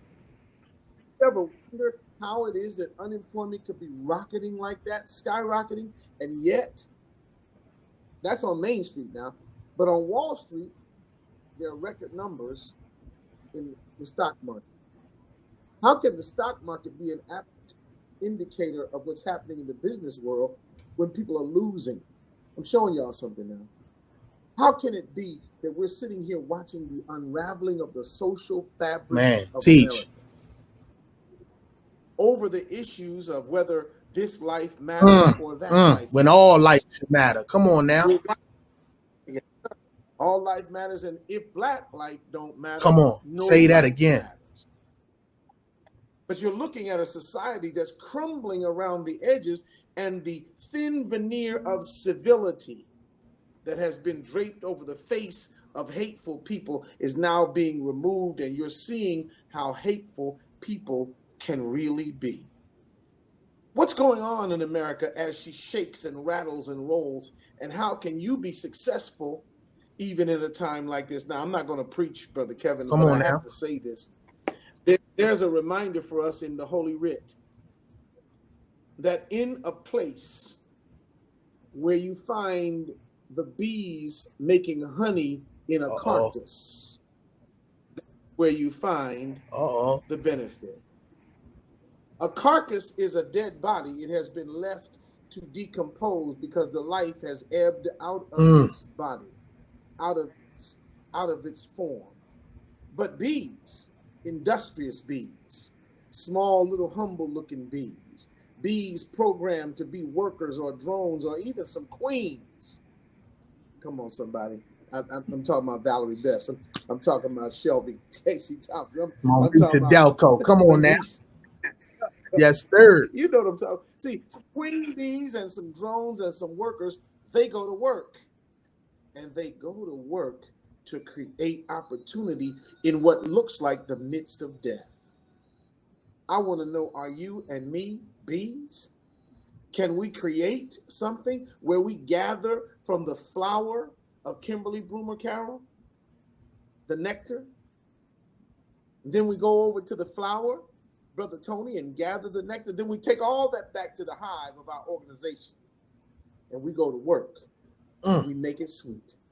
We make honey that can serve the needs and nourish our people. See, this is the time that your family doesn't need to be out in the street just willy-nilly. If you can build a successful business and become a real educated entrepreneur from the safety and security of your home, why would you do that? Why would you send your women and young folks out into a world where this world doesn't value them, where sometimes they may not make it home safe?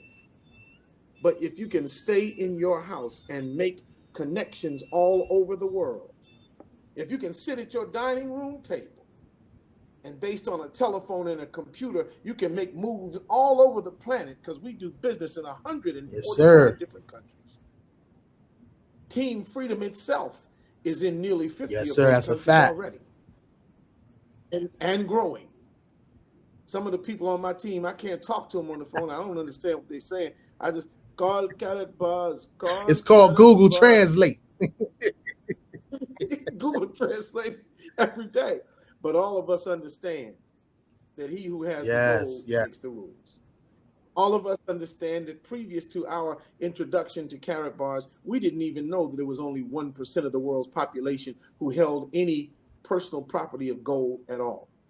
We did not know prior to our introduction to Karatbars that the entire wealth base of this country, America, was so skewed that the 3 or 4 most wealthy people in this country own equal wealth to the bottom 1/2 of the population of 330 million people.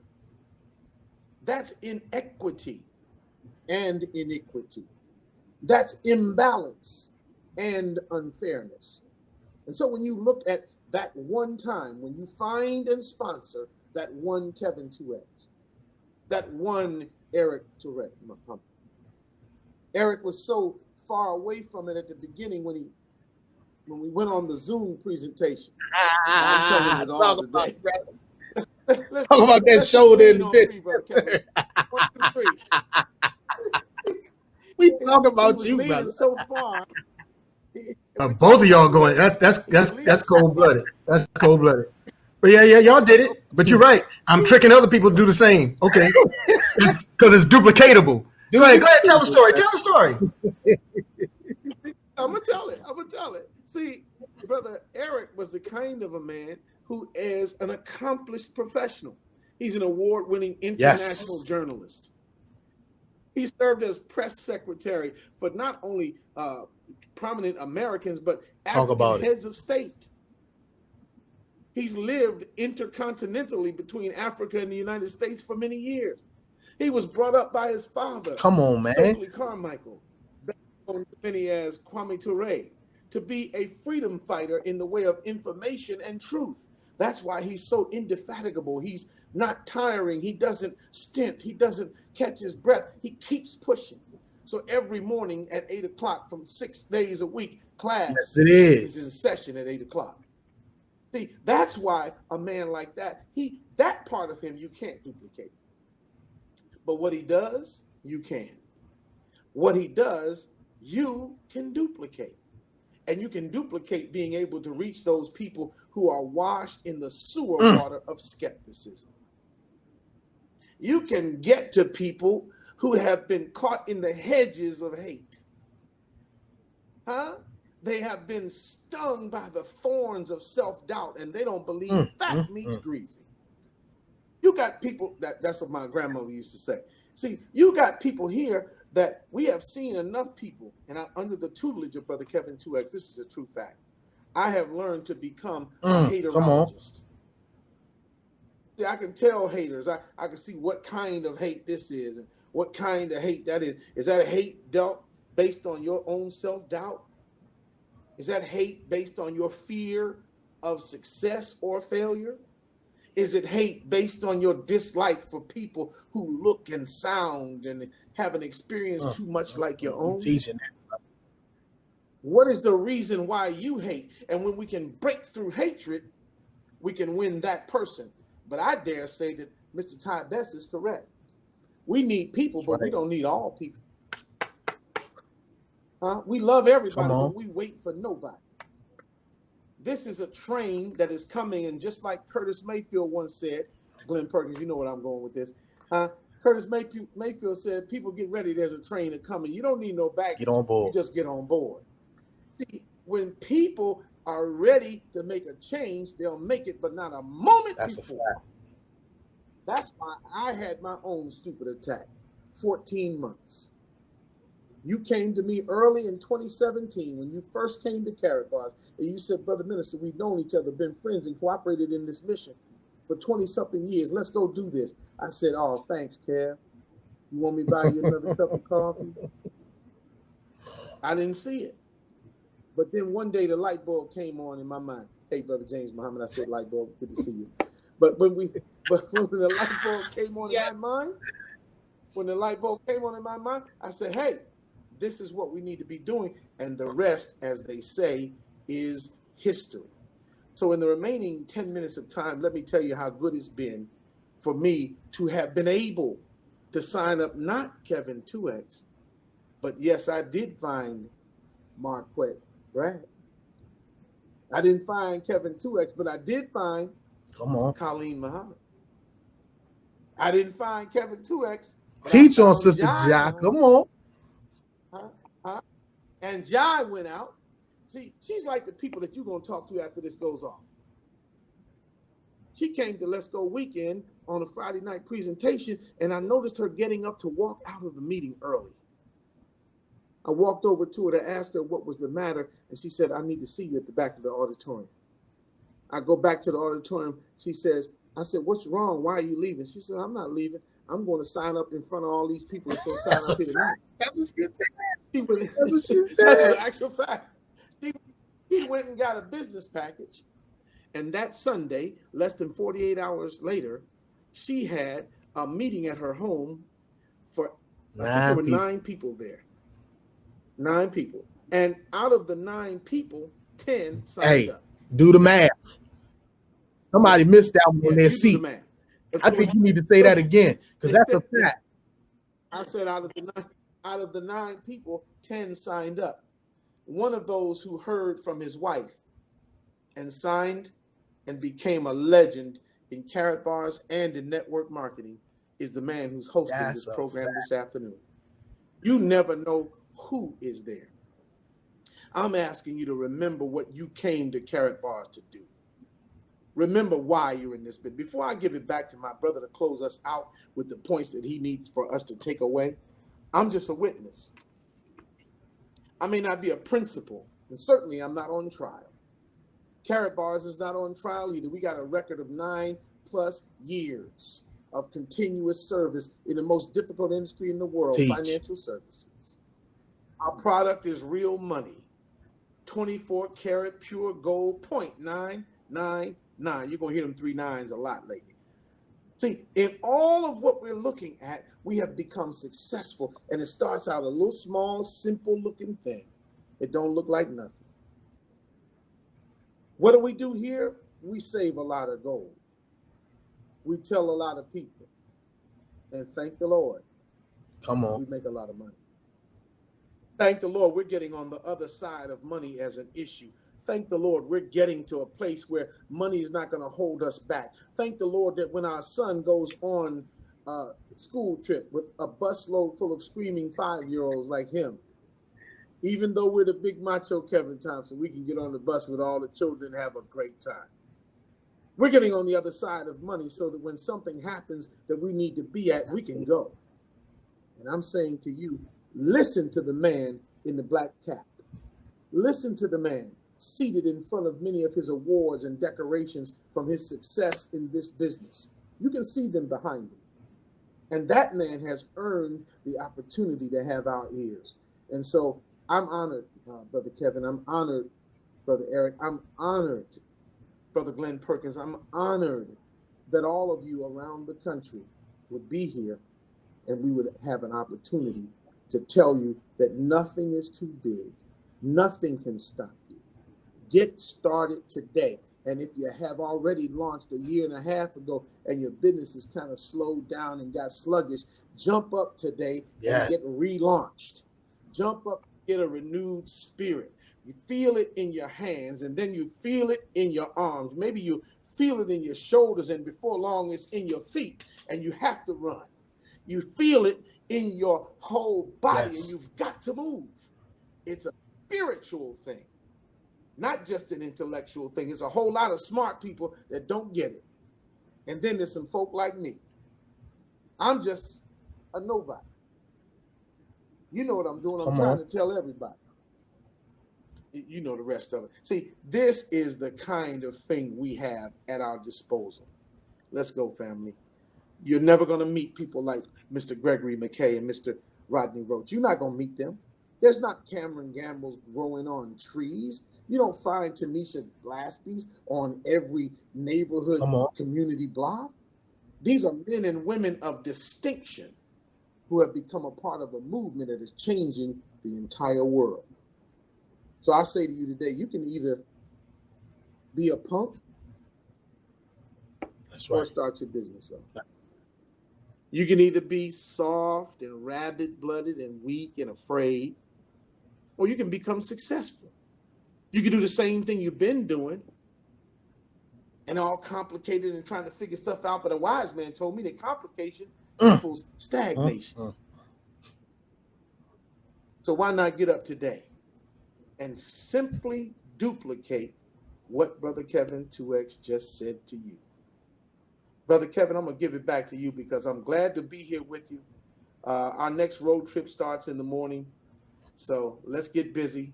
Let's do the things that we've got to do. Brothers and sisters, focus your eyes and ears on that man with the big smile.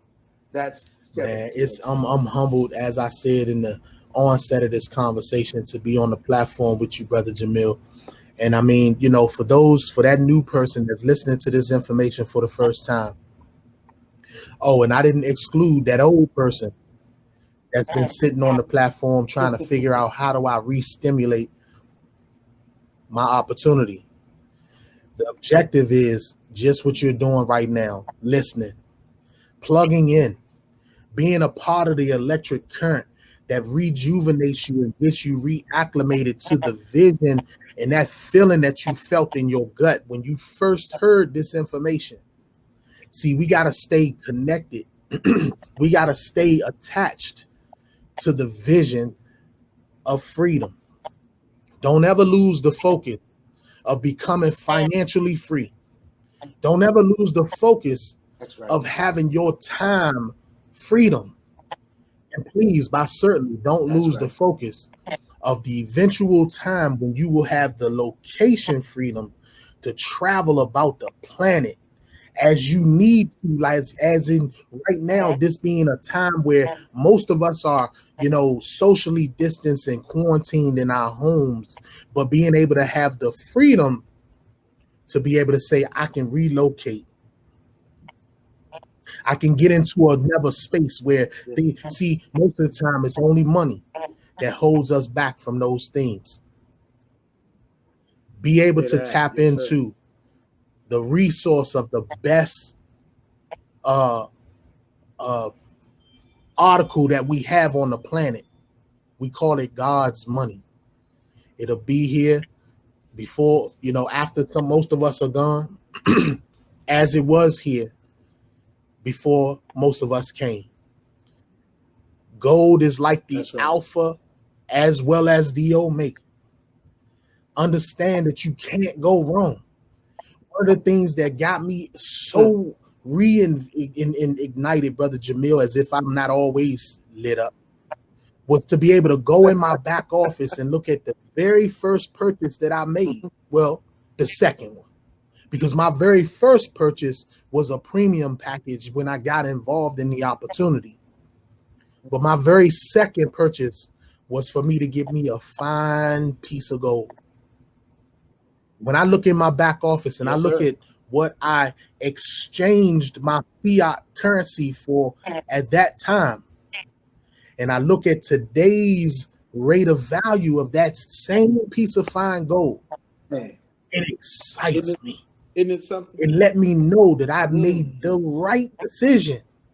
Like I was explaining to you earlier, when we're talking about the vehicle, the best vehicle, that Rolls Royce of vehicles, Karatbars International has still never let us down. And so I appeal to you that it won't start today. Get on your horse, get in your back seat or front seat, or I appeal to you, the driver's seat, and drive your business, because I believe some of us are standing in the way of the person's yes that ends up being the Jamil, the Eric, the Mike Delco, the Tyrone Best. And as I yield my voice to this microphone, Brother Jamil, because I got my pen ready to take some copious notes of the individuals that are going to come behind me. Man, I'm going to say this in closing. Plug yourself into the information. Get yourself ready for duplication as we try to magnify the transformation. Back to you, Brother Eric. Ooh, that was a Team Freedom drop right there. Not right there, but right there. Thank you, family. Thank you so much. Brother Kevin, I'm wondering if you would do us the honor, the privilege, the esteemed pleasure of introducing the next, the one whom you affectionately call the coach. Brother, it will be my absolute honor. Oh my goodness, to just try to find the words to be able to introduce to some and present to others the gentleman that has absolutely held me in the cradle, that has tucked me in the armpit and said, brother, we're going to take this journey together and we're going to make this thing happen.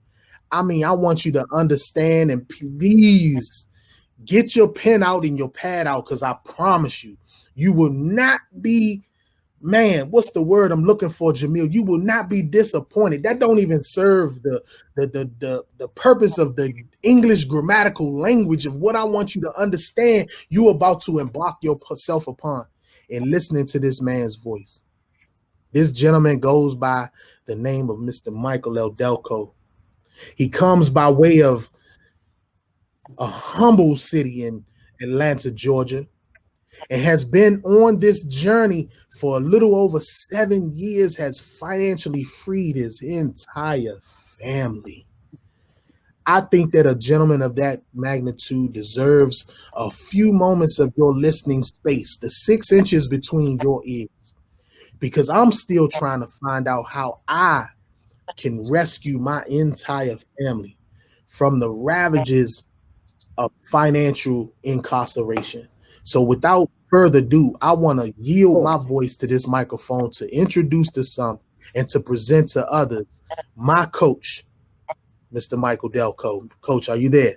I'm here, Mr. Thompson, Mr. Muhammad. Great to hear both of you guys today, and thank you for an excellent introduction. I also want to thank Mr. Eric Trey Muhammad for putting this event together. I know how hard it is to put any event together, live or virtual. Sometimes it's a misnomer. People think that it's easy because it's virtual. It's actually harder when it's virtual, because now you've got the time and space differences, and the technology typically does not work right. That's the norm, that the technology does not work right.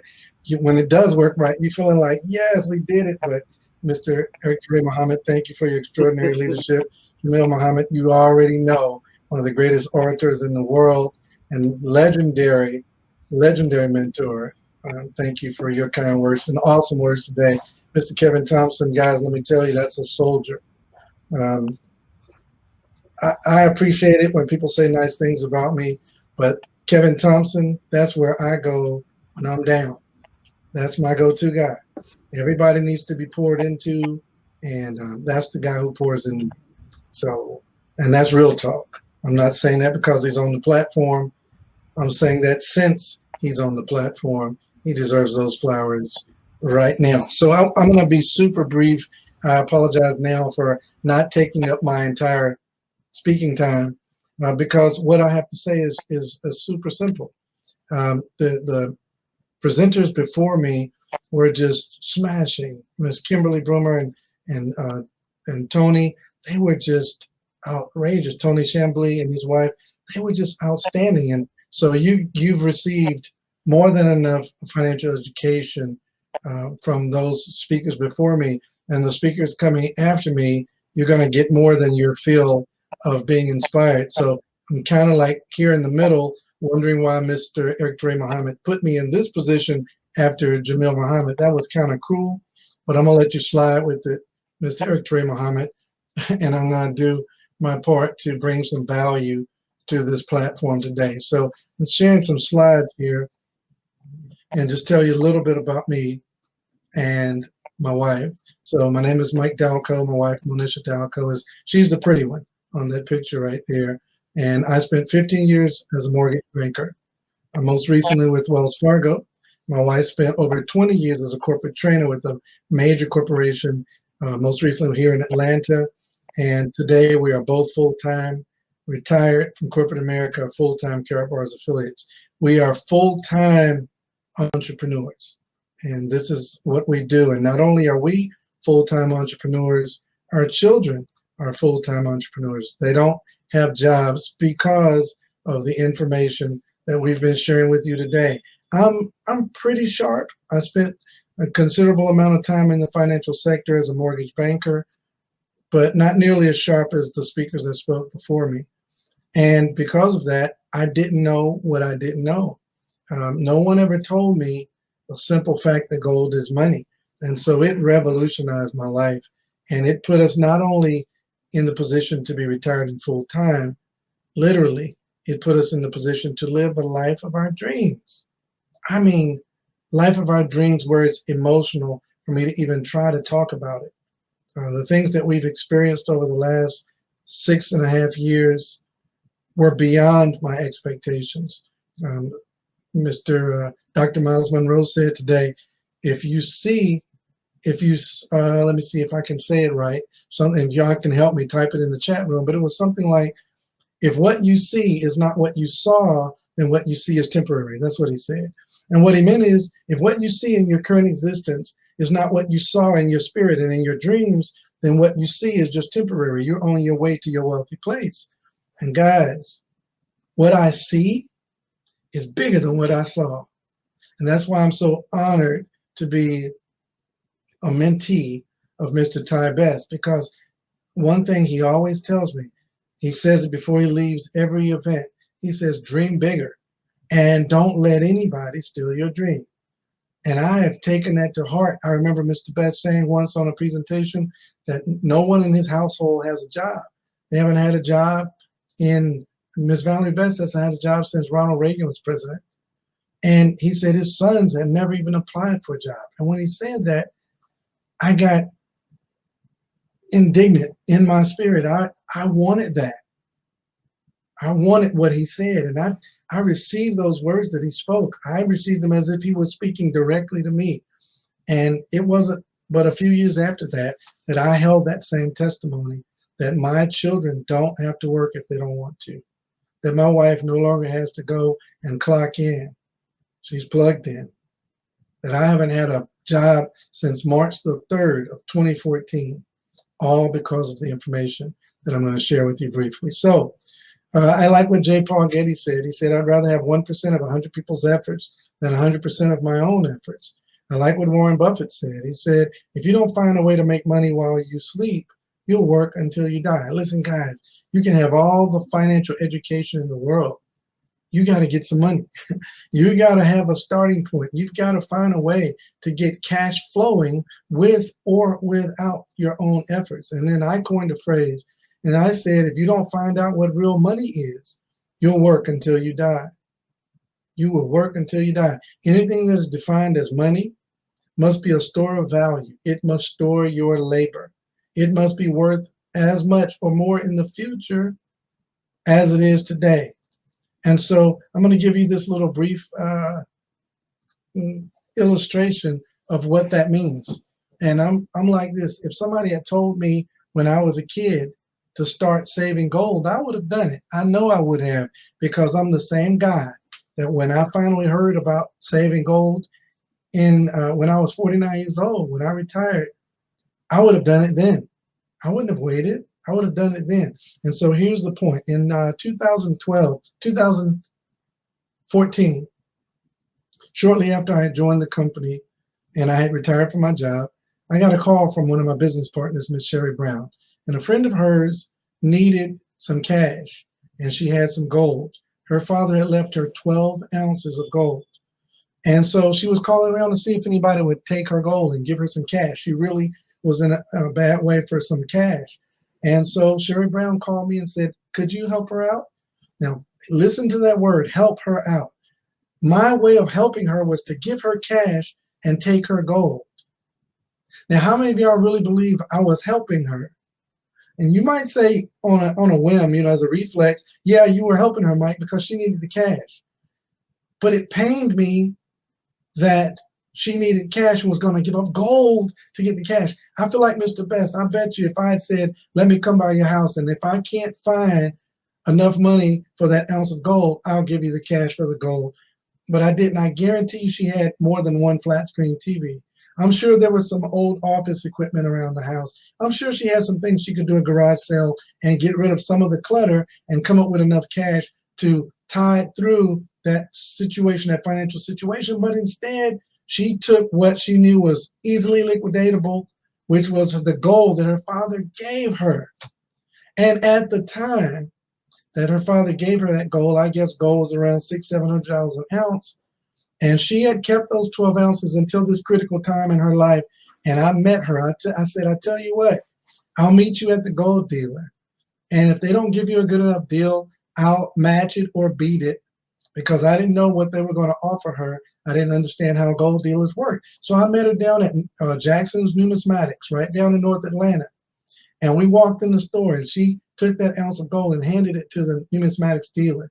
And he looked at it. He didn't have to wipe dye on it or acid on it. He could look at the assayer's certificate of authenticity that surrounds that ounce of gold. And he said, I'll give you 90% market value. And she started to get excited. She's like, yes. She was amazed at how simple it was going to be to liquidate that gold. He didn't ask for her ID. He didn't ask for her to fill out an application. He was ready to count her out $1,100. It was like $1,050. I'm going to round things up and down for the sake of easy math.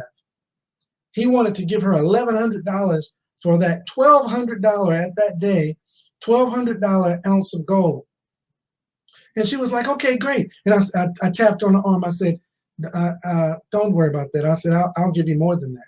And the guy overheard me, and he got upset with me. He said, you can't negotiate in my store. You got to take that outside. And so I said, I apologize. And I walked outside with her, and she handed me this ounce of gold, 1 ounce gold bar. And you can see on the back of it, its certificate of authenticity from Palm Suisse. She handed me that ounce of gold. And it was $1,200 that day. And I said, okay, no problem. I'll give you the $1,200. So I took some cash out of my pocket, and I counted 1, 2, 3, 4, 5, 6, 7, 8, 9, 10, 11, 12. And I put it in her hand. Put it in her hand. And she starts to cry. And I said, why are you crying? She said, because I really need the money. And she said, why would you do that? Why would you do that for me? I said, I'm not doing it for you. I'm not giving you anything. I said, I need you to understand that's what Karatbars is all about. You're giving me gold, and I'm giving you the equivalent amount of cash. We're making an exchange. That's why Wendell Osborne always says, you don't buy gold. Turn those receipts, guys. This says Federal Reserve note. It's a debt instrument. Turn those receipts into gold and just hold it. Look, I appreciate all the extraordinary, exquisite financial advice we've received today. But no advice prepared my mind to understand that I'm not buying gold, that I'm simply exchanging an inferior medium of exchange for a superior form of money. That's all we do. After almost 7 years, folks still can't wrap their head around that is the totality of the business model of Karatbars International. Take some of the cash that you normally save and exchange it for gold. Yes, I believe in holding cash because cash is king. It's a cash world. My financial advisor told me to always have at least 6 months of of cash available for living expenses. 6 months of expenses. If you got $3,000 a month that you pay out on a monthly basis to live, then you should have 3,000 times 6, $1,800 or $18,000 on hand at any time. Once you get 6 months, he said, then go to 12 months. So if you're $3,000 a month, then you should have $36,000 laying around where you can live a whole year without ever earning another dollar. That was my financial advisor, Mr. Alan Austin. I took that to heart. That's why I'm standing here with cash in my hand. All right. So she's crying. She hands me the gold. I hand her the cash. She goes on her way. I go on my way. Now, let me ask you guys a question. Do you think she still has this cash? I'll wait. No, she doesn't still have this cash, but I still have the gold. And here's what's outrageously simple. I never lost my cash. She spent the cash. I never lost my cash. I still have my cash. It's just in an appreciating asset form. Sherry Brown knows what I'm talking about. She introduced me to the lady. Now, here's what's amazing. I don't have $1,200. I have 13, 14, 15. My hand's too small. 16, 17, 18, 19, and I'm going to go ahead and round it up to 2,000 because gold did go over 2,000 this month. It'll go back and it'll even go higher. Bank of America expects it to go to over 3,000 in the next 12 months. This is what I got to get through to you guys, and this is my life's mission. This turned into this. This was this in 2014. Now it's this. Now I'm going to do it backwards. I'm going to do this backwards for you. If you saved $2,000 in 2014, today, this in reverse, today, you got to take 1, 2, 3, 4, 5, 6, 7, 8, 9 away from it. You saved this in 2014. You put this in a wall. Today is this.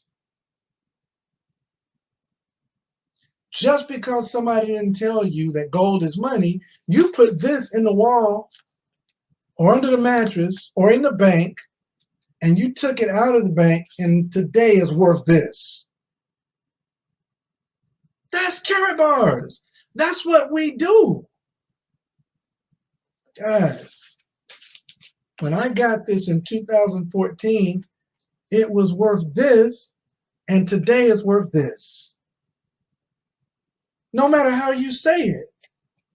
If I saved $2,000 in 2014, I saved this, it became this. I don't know what else to say. If anybody can't understand that, you need to go to the next person. You have to actually go out in the street and hire people to help you misunderstand that. You have to have a Zen-like focus to misunderstand what I just said. Go ahead, Mr. Jamil. I'm glad you're still on. You say you got to hire somebody to misunderstand it. I'm going back up. I can't. Go ahead, Mr. Dow. I love this business, man. I love it. And look, I understand a lot of financial things. I understand them. I understand whole life policies. My whole life policy administrator actually told me to cancel my policy and just save gold, because he was looking at the market and he was understanding that the return on gold, like this thing is up like 48 some percent. I mean, you do the rule of 72 like Tony was telling us, at 48%, to go from 40%, that means your money doubles every 2.5 years. Like, man, like, my God, somebody could have just not a teacher, not a pastor, not a college professor, not a grandparent, parent, friend, family. No one ever said, Mike, just every time you get some cash, save a little gold. Nobody told me that, because they didn't know. Wholly 1% of the people in the world own physical gold in money form. Yeah, gold necklaces, gold rings, gold on your watch. But gold as money. 1% of the people in the world own gold as money. So literally, guys, this business has been a tremendous blessing. This call has been a tremendous blessing for me. I say you live your life on your own terms. And I'll end with this, what my business partner, my senior partner and mentor, Mr. Ty Best, will probably start and stop with, is freedom. Freedom is having nothing you have to do, nowhere you have to go, no one you have to answer to, and you still get paid. Nothing you have to do, nowhere you have to go, and no one you have to answer to, and you still get paid. That is freedom. I want to thank you, Ty Best, for everything you've taught me. I want to thank you, Eric Toure Muhammad, for inviting me on this platform, and all the speakers so far today. You have been smashing. Back to you, Mr. Muhammad. We're getting back to Mr. Eric Toure Muhammad. I want to thank you, Coach. Thank you so very much for edifying us and giving us solutions to problems we didn't even know we had. We thought we were doing okay. We thought that those little debt instruments were filling up our pockets, and we enjoyed having them in our pockets. Now we found out all they did was make our trousers fit funny. Just bunched up cash in your pocket, not doing anything for your family, not doing anything for your future. But that gold that you held up, and if you there in the listening and viewing audience can only hold up just a gram, you're on your way.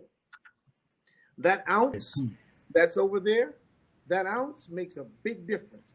But even a gram starts. Remember the old Chinese proverb that the journey of 1,000 miles begins with what? The first step. Let's take the first. Hey, Mr. Muhammad, you kind of making me overstay my welcome, but you just fired me up. I got to say this one last thing, Mr. Muhammad. So it doesn't have to be the last, sir. It doesn't have to be the last. Come on. Cook them grits, baby. Cook them grits. I want y'all to hear how powerful Karatbars is. Last year, okay, so when we got started in the business, I couldn't dream of myself being a 7-figure earner. I wrote on my vision board right here in front of me a dollar amount that I wanted to earn annually, and we eclipsed that thing. But here's what's crazy. So last year, I had my first 7-figure year. This what'll blow your mind. Kevin, it didn't dawn on me till today. Get me, y'all. Catch this. Write this in your heart. It didn't dawn on me, Miss Sherry Brown, until today. I counted the cash. I didn't count the gold. We earned gold through the comp plan. I went 7 figures in cash. I didn't count the gold. That's how messed up our minds are.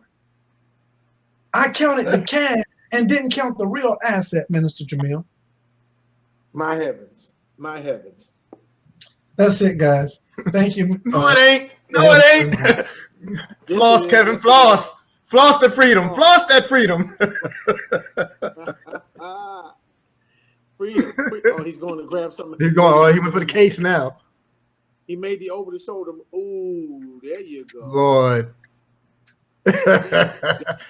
Flip them pages, God. Flip them pages, God. Family, look at what. Look at what.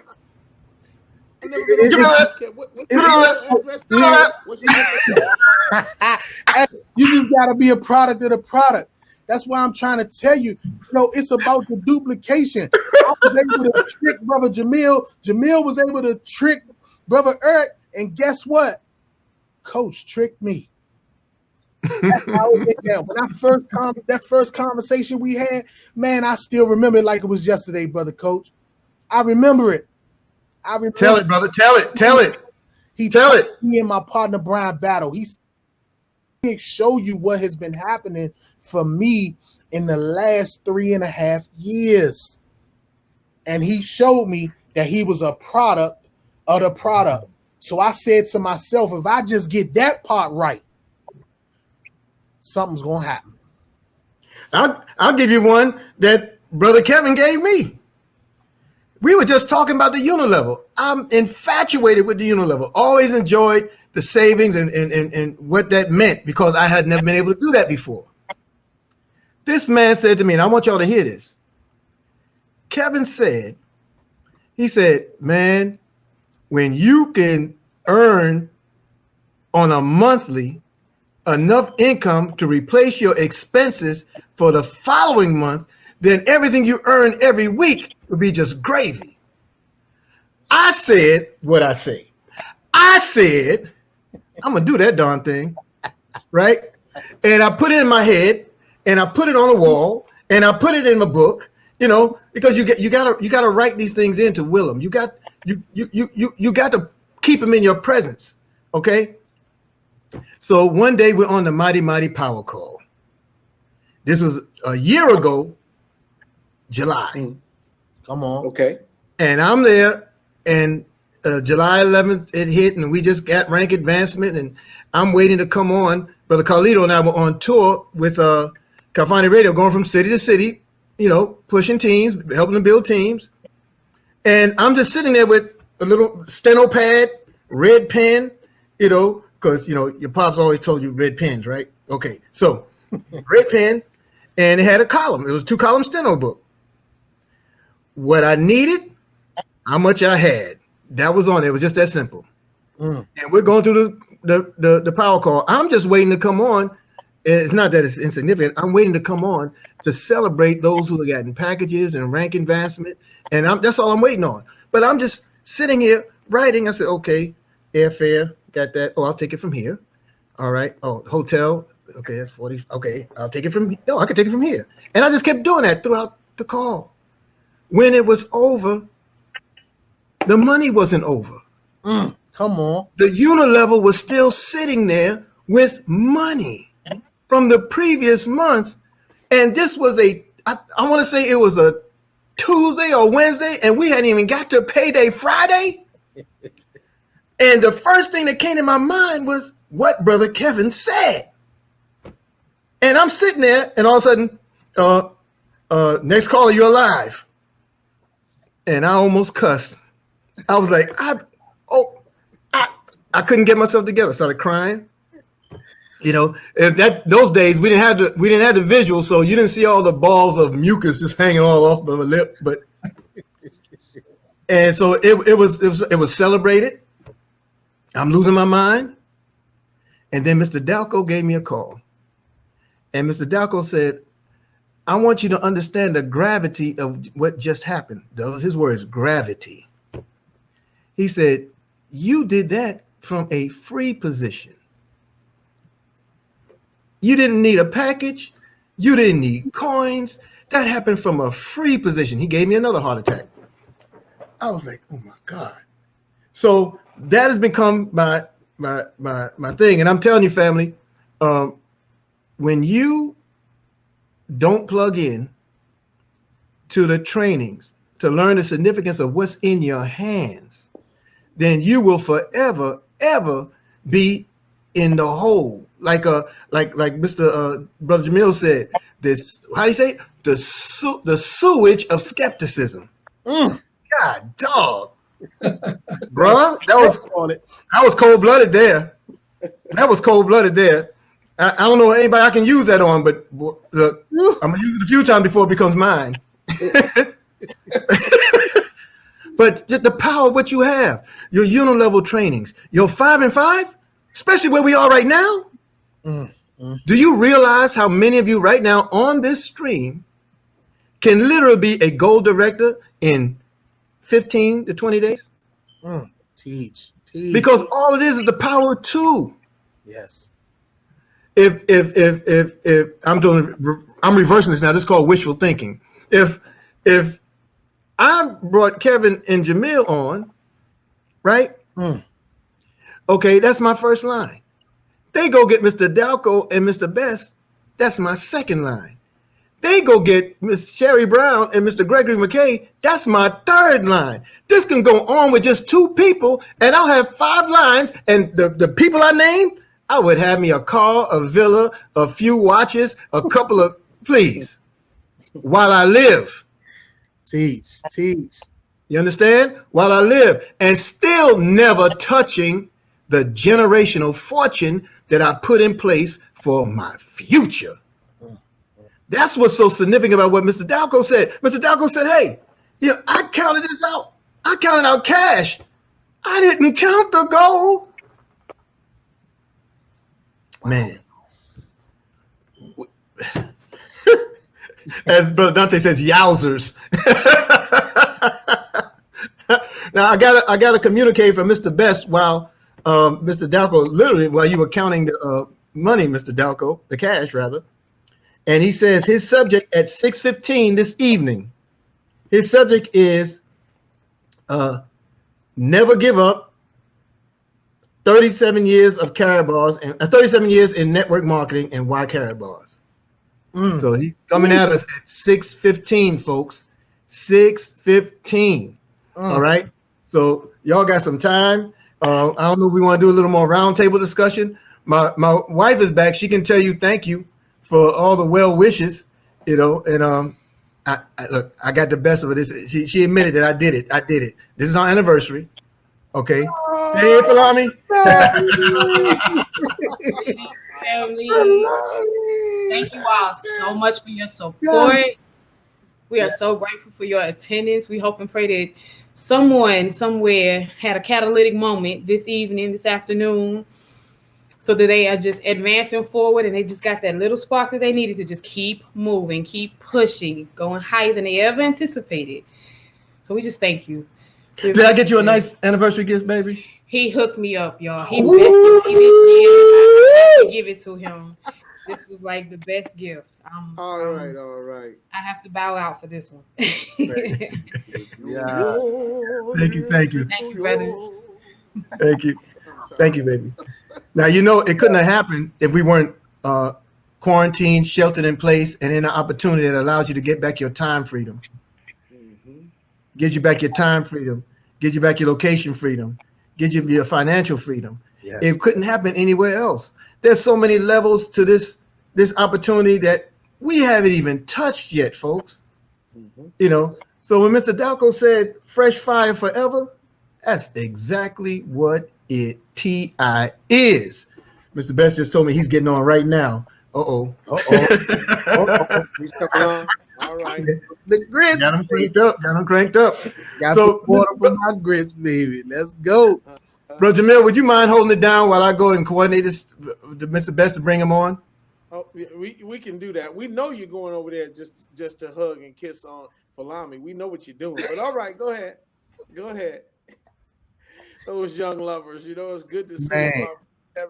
When you got that time freedom, that location freedom, and that financial freedom, you can begin to take control of the aspects of your life that used to control you.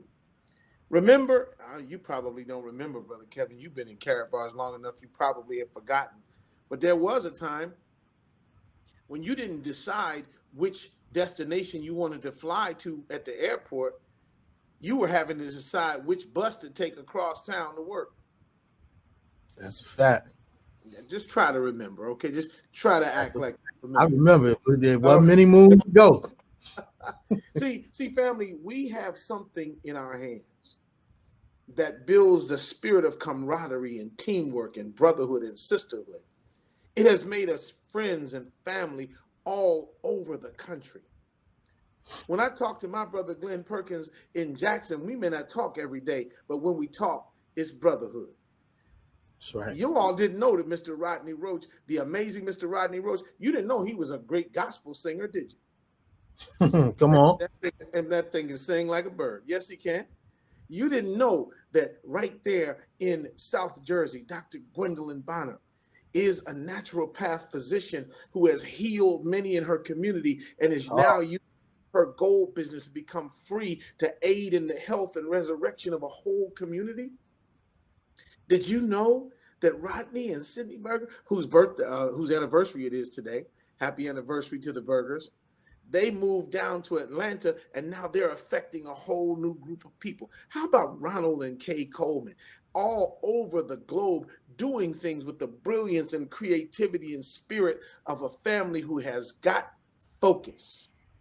What about your family? We can't focus anymore on a world that is dying. We can't focus anymore on a society that is crumbling. We can't focus anymore, as Mr. Jalco says, on a government which has already shown us its disdain for the poor. We must now begin the process of building new relationships, new connections, new ideas. So we're still looking, trying to find real, educated entrepreneurs to help develop others to what you've got right now sitting in your house. You're getting it right now. You're getting that millionaire mentality. You're starting to wonder, it wouldn't be a sin if I had something. It wouldn't be against the law. It wouldn't be against the law for me to make my wife comfortable. There is something that I can do that will earn me an honest living. I don't have to be a hustler. I don't have to be a criminal on the left-hand side of the law. I don't have to be an athlete or an entertainer, because some of us can't slam dunk or hit a high C. But we think. We can think and we can move our families forward. And then as Eric Teray comes back to the microphone and brings with him the great Mr. Ty Best. The legend. Come on. What the legend? What about it, Brother Kevin? What if our families begin to hook up all over the nation like your family and my family? Yes. What if we had more Frank Muhammad's and more Kyle X Browns? Come on, man. Huh? What if all over the nation little children grew up saving gold? What if we had more Kimberly Hennings in every city across the... Talk, man. Think about this, man. Think about this. What if we had brothers with the brilliance of Brian Battle all across the United States? What if we had Dominic Curry's popping up in every town? Able to duplicate what these remarkable leaders have done in Karatbars and creating a change in a community which doesn't leave us hat in hand, waiting for a handout to be given to us, but rather that we take control of our own destiny. That's what you mean to me, Brother Kevin. Man. You showed me the door to take control of a destiny that was beating me up. Me and love and life was going into the 15th round, and I was behind on all the judges' cards. Okay? I mean, Howard Cosell was talking about me. Can Jamil take another round of this kind of beating? Can he stand up to this punishment? It is brutal here at Madison Square Garden. But when Karatbars came to me as an opportunity, I found a way to do something different. And I don't know, do you understand what you're doing with that part of the mission? Has that ever dawned on you? Man, I just call myself the cut man. Just the cut man in the corner, brother. That's there. You know how they got that little thing to just smooth out the knots up under your eyes. You know what I mean? Yeah, the towel to wipe your brow from the sweat. Man, listen, that's how I feel when we get beat up out here by this world that has our crippled dollars in these crooked banks. Wow. I mean, we gotta wake up to the vision of what has to go on, and we have been chosen. Each of us that are on this line have been handpicked by the Creator himself to say, look, this is your mission. Be the voice, be the vicegerent of change. Wow. That's what we're bringing in. That's what we're ushering into the new world, the new system. From the transition of them crooked dollars to now being able to have the digital platforms that we build upon. The platforms by which we can now take our successful asset generating from appreciated. Listen, man. Did you say assets though? Because it sounded like you was about to tell me to take my successful assets on somewhere. You better protect your assets. I'm gonna do that. I'm just listening to hear what you're saying. Yeah. Yes, sir. But, it's time, family.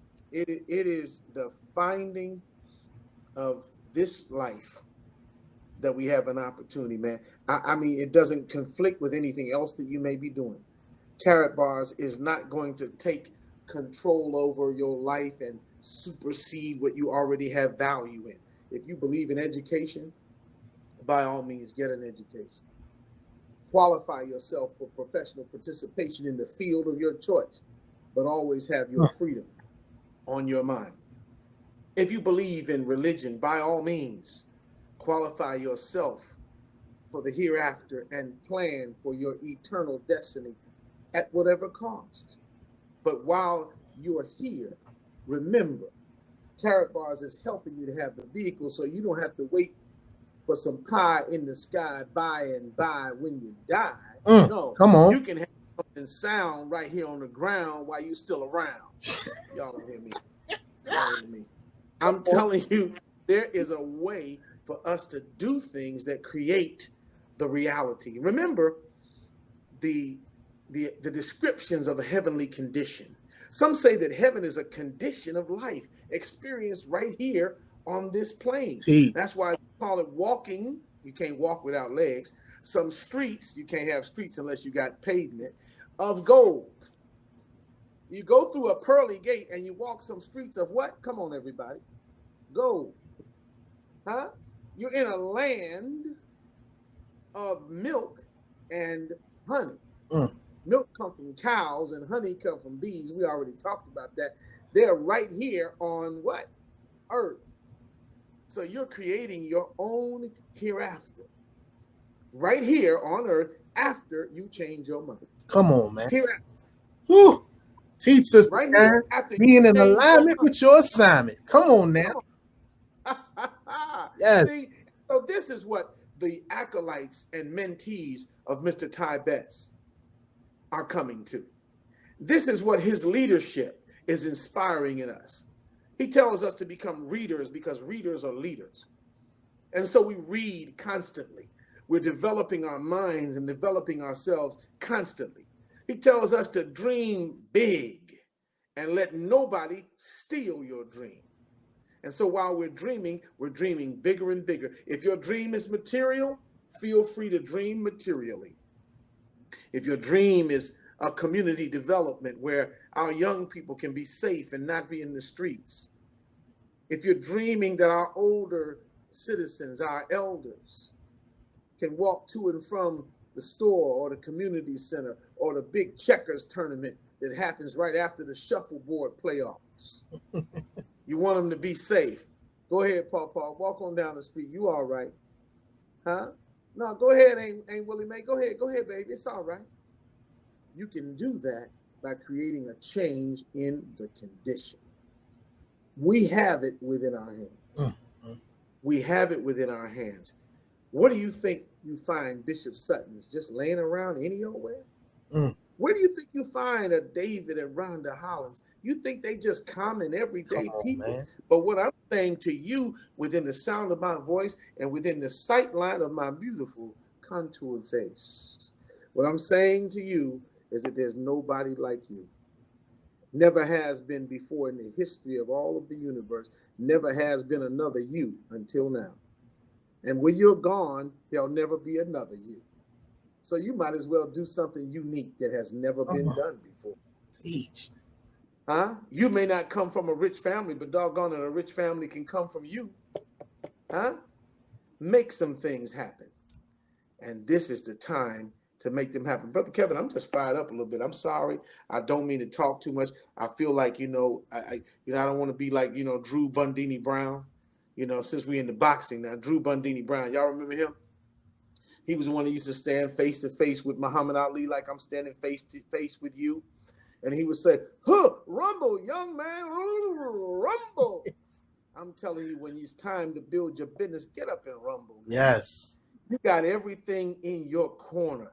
You in Karatbars can float like a butterfly, sting like a bee, because poverty can't hit what it can't see. Come on, You're moving too fast. You're too strong. You're too quick. You're too pretty. You're too pretty. You're shaking up the world. You see, and the old system is too ugly to be the champion. The old system is creaking under the weight of its own unrighteousness. The central banks of Europe and the Federal Reserve System of America, the creation of fiat currency and the gradual leaching away from that currency of even its perceived value, leaving you with pockets full of worthless paper, looking at the news in Venezuela of 100 peso notes, lining the gutters of the streets of Caracas. And what you see on foreign shores will soon be right here at your door. What are you going to do to be ready? Don't come around in my house. I don't have no gold in here. I ain't got no coins. I ain't got no crypto. Don't come around here looking for nothing over here. Huh? All I got is bubble gum and hard times, and I'm fresh out of bubble gum. So that's all I got for you. Hard times. So get some gold. Save gold. Save gold, and gold will save you. Look at the book of Revelations, the 3rd chapter, the 18th verse. Come on.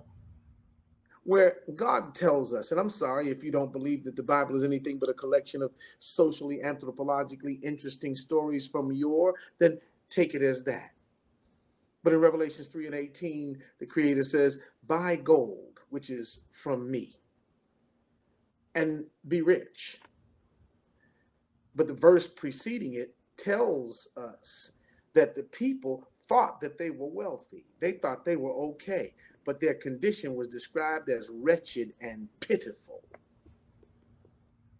You got people right now riding around the streets of Detroit who think everything is all right because they got a UAW job working at the Ford plant in Dearborn.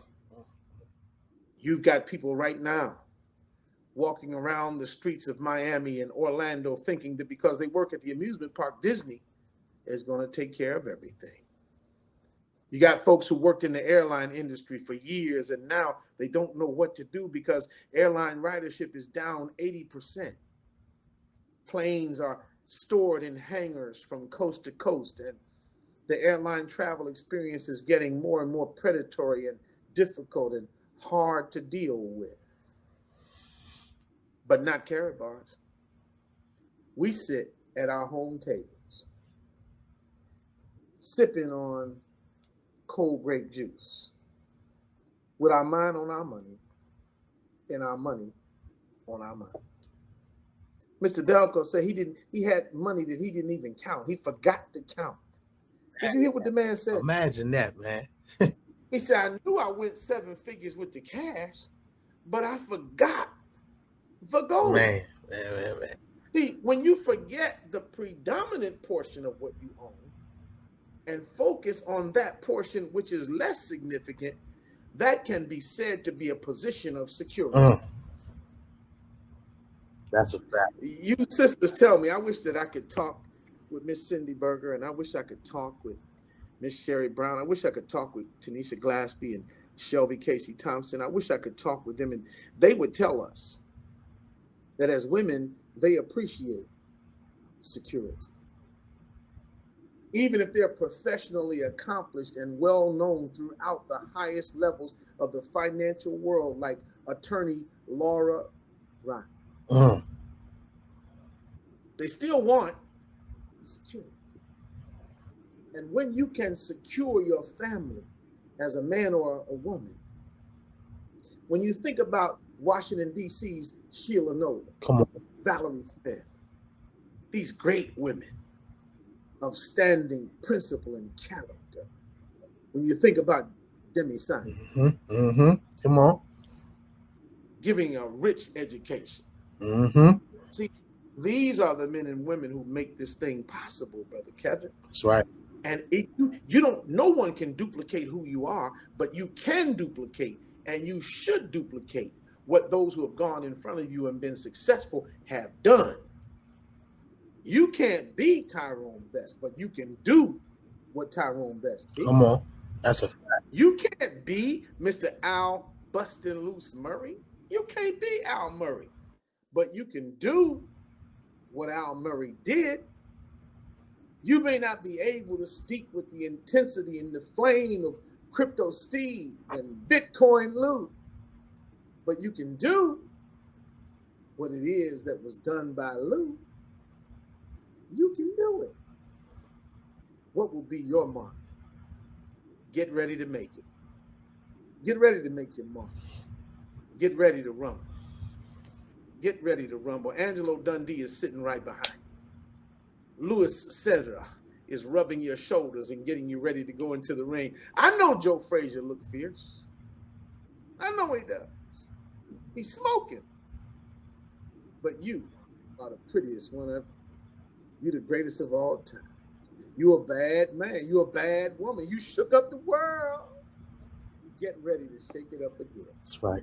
Brother Kevin, Ed, come on, bro. Come on in. It's that Thriller in Manila, brother. Come on, man. Thriller in Come Manila. on, man. It's a rumble in the jungle. Yes, sir. I'm super excited, man, and I'm anticipating the arrival of the legend himself.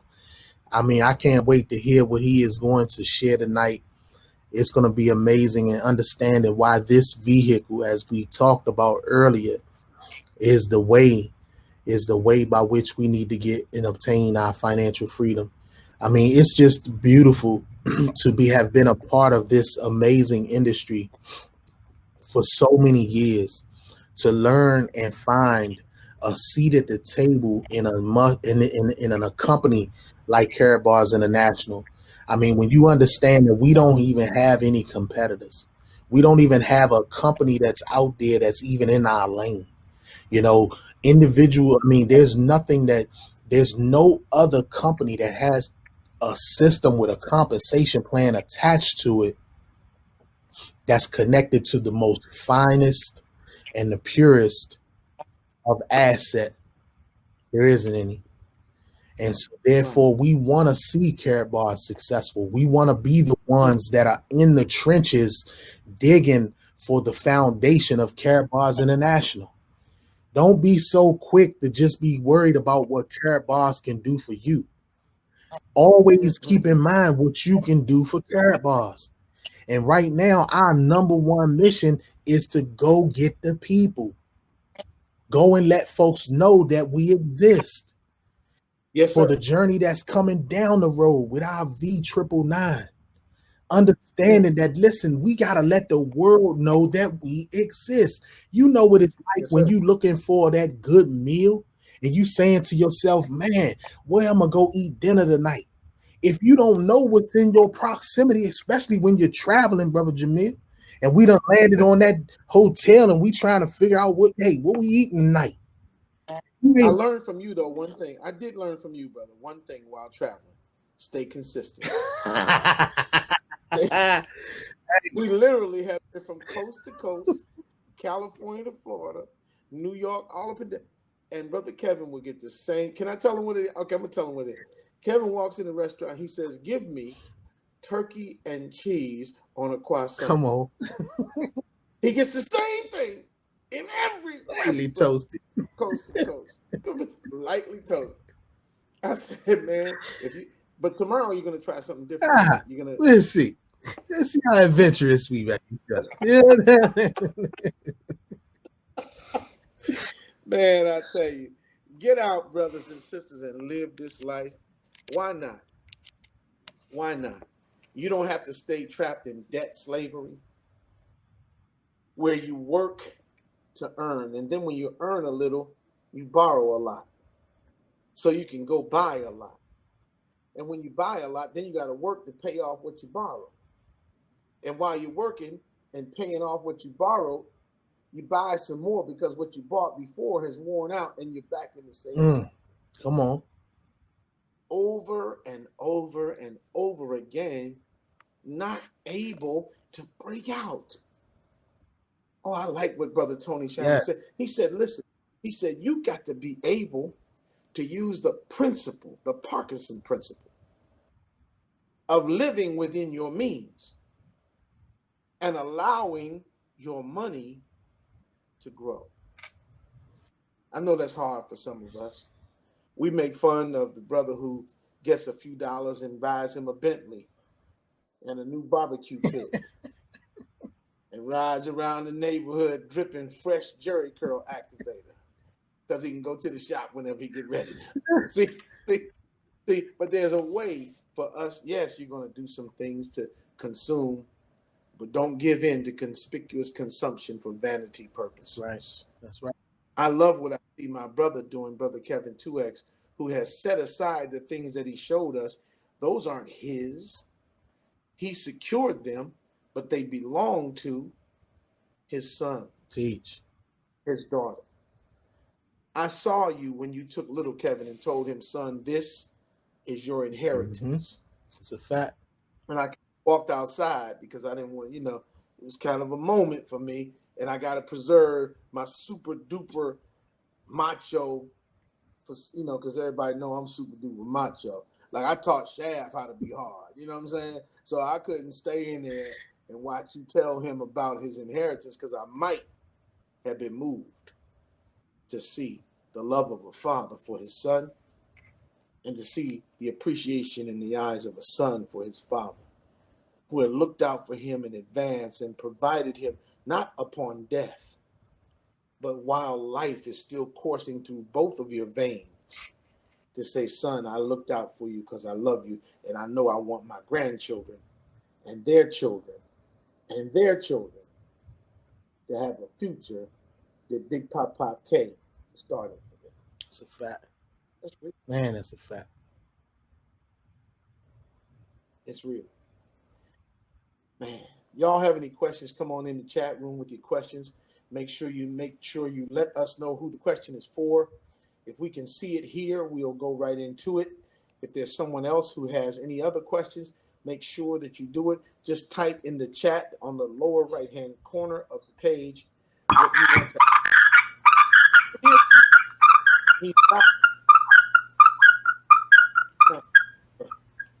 And that echo sounded something like 20,000 Leagues Under the Sea. The old TV. Yeah. 60. Just mute one of your devices, Brother Eric, if you need to. Yeah, just mute one of your devices, and that way you won't get that echo. Brother, I guarantee you that Eric has 3 devices open on his desk. And that's a fact. Because that's what he has. He's Eric Teray 24 hours a day.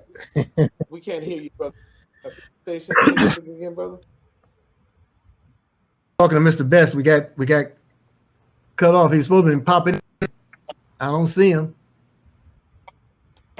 All right. We know he's coming. Right. Well, if we hope he's coming right now. And everybody, if you have not met or heard or seen Mr. Tyrone Best, what do you think they're missing, Brother Kevin? Man, words can't even. Man, I'm just even thinking about it. The trap. It's a legend. The trap. I mean, to understand and be able to even listen to the inner mind of a person who has been financially free, disconnected from the man, the shackles of mental and financial slavery for over 30 plus years with grown adult children who've never used their social security numbers for purposes of a job. I mean, just to be able to sit in the classroom of a conversation of a person that way. Brother Kevin, a message came in for you, brother, from Mississippi. This is Mr. Glenn Oh, Perkins. there I go. There he is. There he is. God almighty.